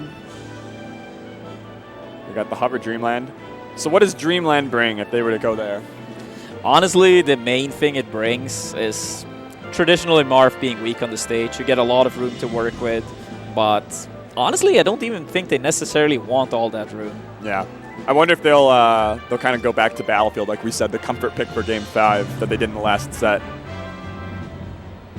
Although that was, I think, Game 3 or 4. Like, as we talked about in the first set when they played, Kevin's or PewFat's survivability is so good that I don't really feel like Dreamland is necessarily where they want to go. Like, executed a perfect game plan against PewFat, Dreamland can be good, but I feel like it's one of the harder stages to play great at against them. Yeah. So like small little details going wrong can really, really swing the match on that stage. It looks like it is Dreamland. So they're hoping for the good execution. They're putting their money on trying to prevent PewFat or PPU from being the tank. This is good pressure at the beginning of the game, but like that's the problem, right? With Marth, how are you going to gimp him at early percents when you can't commit to going off stage? Yeah, you gotta really, really be careful. Like sometimes, like you do have enough time to go off stage, but it's very, very important to like pick your spots right. Can your opponent interrupt you or not? That's like one of the main things to look at. Oop. Okay, green team kind of on that that Eye of the Tiger look. Coming out really, really strong at first.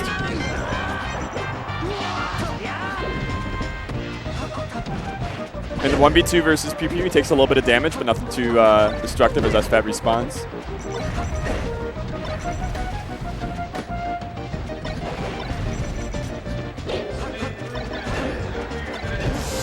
Yeah. Such a good conversion, and that kills. That's huge. Yeah, down tilt up air. Right, this is the template that has won them every single game, which is attack PPU. Oh, another one. I feel like they're just so vicious this game. They feel like so energized. I don't know what they were talking to each other or what they said. I don't know if the Dreamland tree, if they're like Lorax in the building. Oh. The dunk. That was a high dunk. PPU returning to the ledge. Yeah, I think it's going to have to be SFAT that kind of makes the recovery in this game because PPU is just so far behind. He's almost on his last stock. Even SFAT getting bullied. This is a complete reversal of the last game. SFAT and PewFat now are both on their last stocks. They have 6 to take from iBDW and Fiction. Yeah, they have to pull something crazy to turn this around. I mean, they have team combos that can kill Foxes like in a second, right? Just a couple moves, and SFAT starting off the show. That's one. I think for Fiction and iBDW now, the important thing is to not get ahead of themselves. Like, you know, slow, steady, take it easy, do not overcommit. Yeah. If they play like that, it should be game. It should be game. A lot of comebacks happen due to the person or team having the advantage. Oh, he teched it! On the right side of the stage, that could be a game-deciding play, but PewFat makes it back one more time. I don't know how SFAT saves this. Smart from PewFat, he makes it back. Dude, this is actually closing up a little bit. No, it's just a little bit. It's still 4 stocks to 2. Oh, the up tilt. He didn't sweet spot the ledge. Now PewFat has to defend SFAT. SFAT diving in. He's just keeping with the game plan. But PPU is taking so long. This is looking incredibly grim, and it's iBDW and Fiction with the most unlikely victory. They look good in their first set, but like it ended strong for CLG. We came in here and we were like, we saw them play earlier today. Like CLG looks like the better team. I don't know what happened, but at the beginning, I feel like CLG came in and didn't come in hot. They came in with a lack of momentum. They brought it back, and then iBDW and Fiction just turned on the win switch. Yeah, that was a completely different set from them. I do feel like PewFat didn't play as clean in their loser set, but I think Fiction and iBDW, they both played more clean from an executional standpoint, and they also played much more like a team. So that means our I think that's the only two teams left. Yeah. Are Mewtwo King and Plup, and then Fiction and iBDW. That's just continuing, like we mentioned this way back when, this year of Fiction and iBDW climbing the ranks in like every aspect of the game. They're doing better in singles. They're doing better than doubles. They're taking gods down in the top 10. I'm really impressed with that win. CLG hasn't gotten third place in probably more than a year. It might have even been 2 years. Yeah, no, I sincerely can't remember last time it happened, because I think, like it's way before SmashCon 2018 at the very least. Yeah, holy moly. So this is gonna be interesting. This is completely different than what we were expecting. It's gonna be double Fox versus most likely Sheik Fox. From what we've seen, what do you think are the way that both teams are gonna come in? Like, what are the plans that they're gonna want to have versus the other team? I think Mewtwo King Plup, they will probably resort to their more traditional style. Plup going in a lot. He uses platforms a lot. Mewtwo King staying on the ground, waiting. But yeah, I think for iBDW and Fiction, kind of like how they played this set is what I want to see them do here. Yeah. Because Mewtwo King Plup, you do not want to, play 1 versus 1 against them. It's not like iBDW and Fiction; they are great players for sure. Right. But if it comes down to 1v1 scenarios, you got to give the edge to Plup and Mewtwo King. Yeah. But forcing Mewtwo King out of his comfort zone, I really think that's the way of beating them. I know when me and Leffen played against Plup and Mewtwo King at 2 of the Smash Summits, right. That was like our main strategy against Plup Mewtwo King. Double team uncomfortable. Yeah, no, make Plup, double team him. He's fast, he's good, but we're 2 people, right? Right. And then Mewtwo King had to play a strategy that he didn't really want to play as much. Yeah, and you talked about way at the beginning of the block, you were like, Mewtwo King is the man with rules. Yeah, he has rules. And he'll set out his rules, and I imagine that he doesn't like rule breakers, and that probably has not only the in-game effect, but like the mental effect of starting to destabilize the communication, the actual execution, all the rest. But today, Plup and Mewtwo King have looked really good. Mewtwo King is he's one of the sickest doubles players to ever do it. He just succeeds with almost anybody that he's a partner with. Yeah, I really think if we go back to the rules thing, I think that's the main thing that makes Mewtwo King so good, because regardless of who he teams with, he keeps it very clear and strict. Like, I do this, you do this. It's very easy to understand. What are they arguing about? Are they arguing about whether or not to play Rishi's Jungle Japes? I think Mewtwo King would be very upset if iBDW initiated martial law and declared that this will now be a Rishi's Jungle Japes Grand Finals. Do you think that, though? I feel like Mewtwo King is probably the top smasher that he actually probably wins. Stuff. But I think he would not want to do it. But once you got him, you drag him to the water. I think he'd drink it up. I think he would destroy. Maybe I'll ask him to join the tournament later. We'll see what he's got. Echo Fox, Mewtwo King. Plup, of course, not involved in any of these shenanigans. He is just chilling, breathing through the mosquito net. Oh, these guys are hand talkers. Sign language. That's New York, man. That's New York. But also one thing I want to add, before this gets too far into it. Okay, it's a hand warmer anyway. But Mewtwo King, a huge difference with him in teams as well, is that when he's feeling confident, he's much more likely to go in. Like when he's, a little bit afraid, a little bit, not feeling himself, then he is backing off way more. Yeah. But it's something you can see even more that with his Marth in singles. Like when he's feeling confident, he goes It's smooth. in. Yeah. Yeah. Like some people have, the Moky have like a little bit of a reputation of being like very strong at the ledge, abusing the ledge, stuff like that. But when he's feeling confident, you don't really see him at the ledge that much. It's insane that like the Smash Brothers episode about him is called The Robot when he is one of the least robotic players like I've ever seen. Like, he's robotic in the sense that he has rules and he has plans and he's trying to execute on those plans, but like he also reacts to the emotions of the moment. Am I feeling confident? Am I feeling good enough to go in? And I think it's some of the biggest differences in how people's feelings affect their gameplay of maybe any successful player at his caliber. I actually feel like it's so interesting, like how you, I guess the top player many times have to fight against your own emotions. Yeah. Because if you are very afraid, like players can often tell by the way you move your character, stuff like that. So it's very important to fight against your natural instinct at that point. Yeah. What was, when you started playing Melee, what was your natural instinct? Honestly, I feel like over the course of my entire career, a lot of it was like very, very similar. It just became more clear over time. Like, you know, a lot of people see me more as, you know, like the punish heavy, a little bit, you know, calculated. And I kind of feel like that, you know, the better I got, the more that showed. Yeah. And, you know, I take my risk every now and then, but not as much as some other players. But for me, it was like a lot of like when people really didn't expect me to take risks, that was my times to strike. Yeah, and that feels cool. It's the chef's kiss, right? When you're not even, it doesn't even matter what game you're playing, as long it's just purely knowing what somebody else thinks about you and being able to react to that and take advantage of it and make some cash money. Misunderstood enthusiasts living an extraordinary existence for cash. Shoutouts to Melee FC. But here we go. Here at Shine 2019, it's Grand Finals. It's Plup and Mewtwo King and iBDW Fiction after their upset over CLG. Even though they lost them on winner's side, they were able to look great in loser's side. And we're in for, I think, a really cool set. I'm excited. Yeah, I'm excited too. I wonder if iBDW and Fiction are going to be able to keep maintaining that momentum from the last set. I feel like that's going to be like one of the key parts for them to, you know, keep up with the success as they have had this tournament so far. Yeah. Yeah, Mewtwo King just doing what he does best.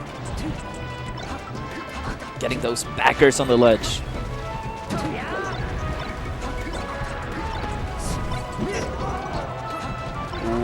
Ooh, Mewtwo King. Mewtwo King is just... He is so good at the arms stock attacks. after stock. He's so good at those arms attacks. And again. Yeah, I feel like iBDW Fiction probably don't want to be fighting on the ledge. I mean, we mentioned that before in our like predictions for how we think the game plans should play out. I think a big cardinal rule in this case is, you know, if you fight Mewtwo King on the edge, that's not going to make him uncomfortable. It's not adjusting their plan. You're just straight up saying, I cannot play him. And sometimes you can, but, you know, there's the risk reward is not the really risk worth reward it. is very, very scary. You're losing like 3 stocks for every one you take. Because it's also like, even if you do outplay Mewtwo King half the time, he's going to get more out of these, you know, interactions that he wins on average. Right.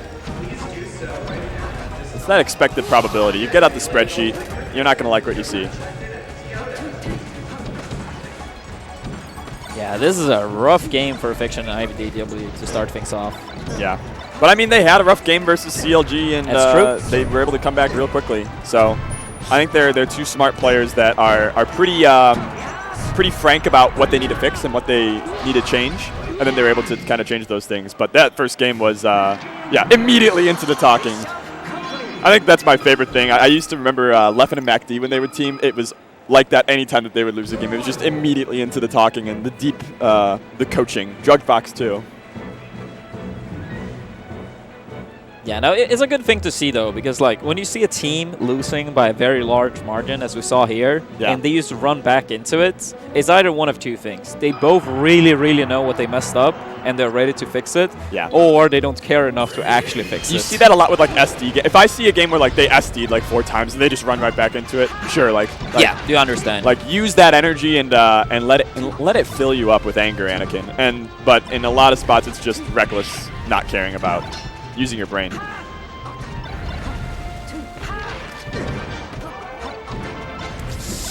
Oh, all right. That's big. I think any stock that you could take on Mewtwo King like under 100% is a gold mine. You're way ahead of budget.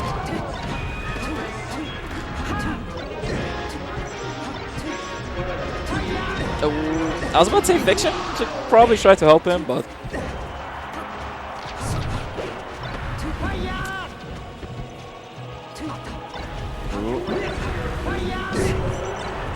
Oh my god. yeah, take the That's ledge. 2 of them. Mewtwo King had such low percent though that even the forward smash like just sends him a tap away. Yeah, I think they didn't recognize how low percentage Mewtwo King had because that F smash was like not. Whoop. Oh! Great conversion. Great conversion. Take the ledge. Mewtwo King. Great Yeah. interception. Ooh, the up tilt as a DI mix. Oh! Let's go! Well, look at that team combo. It's really good. iBDW and Fiction putting them on. We really haven't seen that many today. Even with CLG, you know, that's probably the big reason why they weren't able to make it this far, right? They couldn't do their usual conversions. Yep. And the thing is also, like, the more the team meta progresses, the harder it is to land these team combos because people really try to make you not land them in the first place. Yeah. So it's like, you know, the next step to the team's meta.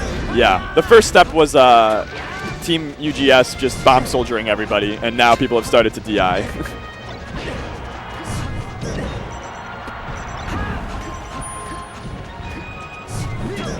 Ooh, down smash? Yeah, some weird choices now. Yeah. I feel like these guys are just tossing each other back and forth. We got high percent on both the Foxes. There's a certain, like, confidence to iBDW and Fiction when they're playing well that is really infectious to see. You can see them taking risks that aren't silly for the most part. And you can see them just like outplaying, you know, these players that are thought of as way better than them, but that they're, you know, this is what they want. They want to be challenging Mewtwo King. They want to be challenging Plup. They don't want to be the underdogs.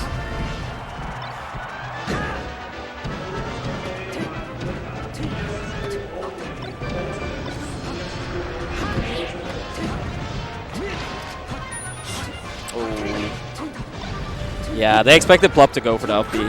It's like a lot of times when you're playing as good players, those side Bs that are like, you know, super immediate. Yeah. It's like you don't expect a good player to do that sometimes, but that's a mix-up, right? Yeah. Like, you really think they're just going to go for that up B and you want to get that kill, but Oh, that's actually really, really bad. If they were able to keep that that stock for a little bit longer, they might have been able to get a 1v1, but right now it looks like the lead evaporates. Plup and Mewtwo King 2-0. That was closer. yeah, it was closer, but not quite there. But they're in a pretty deep hole now because Plup and Mewtwo King, I don't feel like they've had to kind of fire on all cylinders yet. Like they haven't had to change up their game style too much. There's just they go right back. So they're thinking we need to do the same game plan. It's this or nothing. If we can't win like this, then we probably won't win. Whoop. Yeah, good stuff. They need more of that. Yeah. Those moments Go on, are so Plup. good. And the game started off so strong for them, right? Like getting an early kill on Mewtwo King is great. They got team combos. This is great. That was- really didn't kill. Yeah. That was like fully charged. Maybe 75%.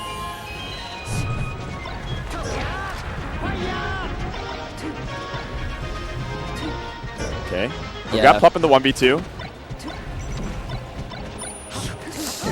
Yeah. I feel like a lot of times they have Plup in a 1v2 and are just like a little bit too worried about Mewtwo King. Yeah. Like Sheik is good at interrupting with the needles across the stage, but yeah, they can clearly make a little bit more usage of the time Mewtwo King is sent away. Because it does take quite a while for Sheik to get back once sent off the level.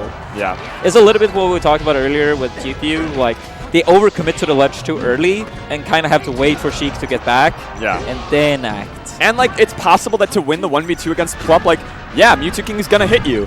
And knowing when you can tank those hits and kind of take one for the team, you know, the small loss to yourself for the larger profit, like you said earlier. I think that that's something that also gets in a lot of teams' heads. Is they don't want to get hit at all. Yeah. Yeah, they're like looking out for themselves a little bit too much. That being said, still a pretty much even game. Oh, Mewtwo King with the trade. That was a good one.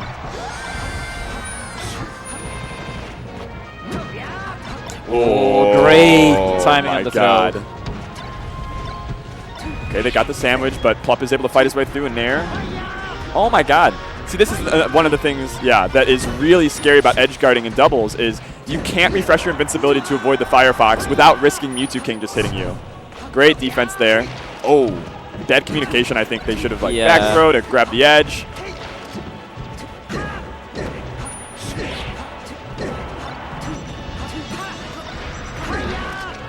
Oh, makes it back on stage. Every time they're surviving these, it's like a little tiny miracle, but it's now down to 1 stock apiece for red team. The last stand. Yeah, I would still say this should be an advantage for red team. They Yeah, both with the percent. Yeah, with the percentage, they should be able to squeeze this out to a 2v1. Let's see. Plup having no fear. Yeah, no, Plup goes in, dude. Yeah. Plup does not care at all. Yeah, all things considered, I think blue team played that fantastically. Yeah. They need to clean up this stock and Plup. All right, they do. The 1v2 versus Mewtwo King to keep themselves alive. Both at high percent. Mewtwo King at low percent, so they got to get him now. It's going to be the 1v1. No jump. Oh, he makes it back! I cannot believe that Firefox made it, but Mewtwo King cleans up what was owed to him. Oh! Oh, he misses! No. On the stage! That's the up smash! It's not it. Not enough still. Up smash? What are we doing? Grab release, up smash, and we're bringing it to game 4 at the very least. iBDW Fiction stay alive by the skin of their teeth. That was so close, dude. That up B, I can't believe it made it back. They couldn't believe it either. Yeah, there was like a moment when he got hit again, and because I don't think he was ready, but I think he still could have won the 1v1, but that's a completely different mindset, right? You have to, when you have a 2v1, you can go for those edge guards that are guaranteed checkmates, and that Mewtwo King can really do nothing about. So now we're going into game 4, immediate SD. So we're working with a 7v8. Oh, a bunch of air dodges on the right side of the stage. A little bit of slop from the red team. Yeah, I almost wish they had taken a little time after that last match with your heart pumping. Yeah. And especially because they're playing double spaces, like you need the precision. You need to be calm.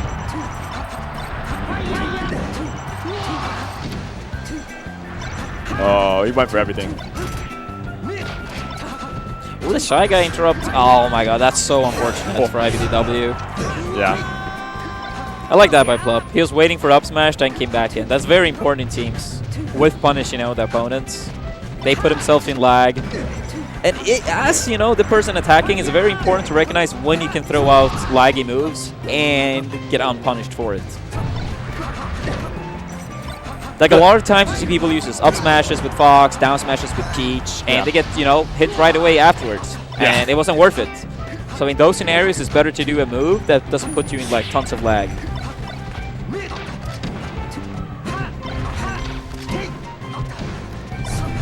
Looks like the game is slowly getting away from the red team, but here we have a moment of a 1v2 against Plup. That's like the perennial strategy versus the Mewtwo King Plup team, is find a way to focus Plup. So far this set, I don't feel like they've actually done that too much. They've done it here and there. A little bit of a self-edge guard there. Oh, everybody just hitting each other. Ooh, Mewtwo King green jump. I feel like Mewtwo King has actually been incredibly active in this tournament in doubles. Like, he has not just been hugging the ledge, he's been getting in the mix. Yeah, no, I like what I've been seeing from Mewtwo King. It's been Ultimate Mewtwo King is a new kind. A new version. That's right. Everyone's here. Some people might say it's the ultimate version of him. Some people. Oh Jesus! We just heard very loud canned laughter behind us. We got a little bit of a sandwich from red team. Oh, Mewtwo King predicting the jump with that needle. Yeah. This is a really strong comeback from red team. If they can. Oh my God! And then it disappears in front of their very eyes. They both end up off stage. Yeah, and that's Mewtwo easy. King and Plup is your Shine doubles champions. It went from a close, scuffled match to we win. And I think that's a little bit of how Plup and Mewtwo King played a lot of those games. They were... I feel like nobody really in the room touched them today. I feel like they got, a couple close games, CLG took one, I believe, and then now Fiction and iBDW took one. But overall, like yeah, very saying, convincing showing. Yeah, it was convincing. They looked like they didn't have to try to. Yeah, Mewtwo King relaxed, tossing his hands around. He's having a good time. 2 ultimate players coming through to destroy the Melee doubles bracket. We'll see. It happens. It happens. It happens to the best of us. And sometimes we go over there. Actually, do Melee players enter ultimate doubles? Is that a thing? I think that's the next frontier. I don't think it has happened yet. I think that's the next frontier. That's your next career move. My next career move? Yeah. Let's do it. If not that, then you can become a Rishi's Jungle Japes Pro. We have $193 minimum prize pool event coming up. If you want to take that. Also, more than 7th place at Evo. Holy moly. Sorry. Shoutouts to shoutouts to Mr. Wiz for the greatest distribution model. We'll see. But that's it, I think, from us. I think you guys watched a bunch of doubles with us. I hope you had a good time. I think I learned a ton. I love hearing your thoughts on it. Such a good top 8. I had a great time commentating with you, dude. Yeah, so it was good. So we're going to be seeing you guys on BTS Smash 4. I think there's now crew battles coming up from Collegiate Star League. So there's still a ton of Melee action coming for you, and then singles tomorrow for the big event. So we'll see you guys all there. See ya.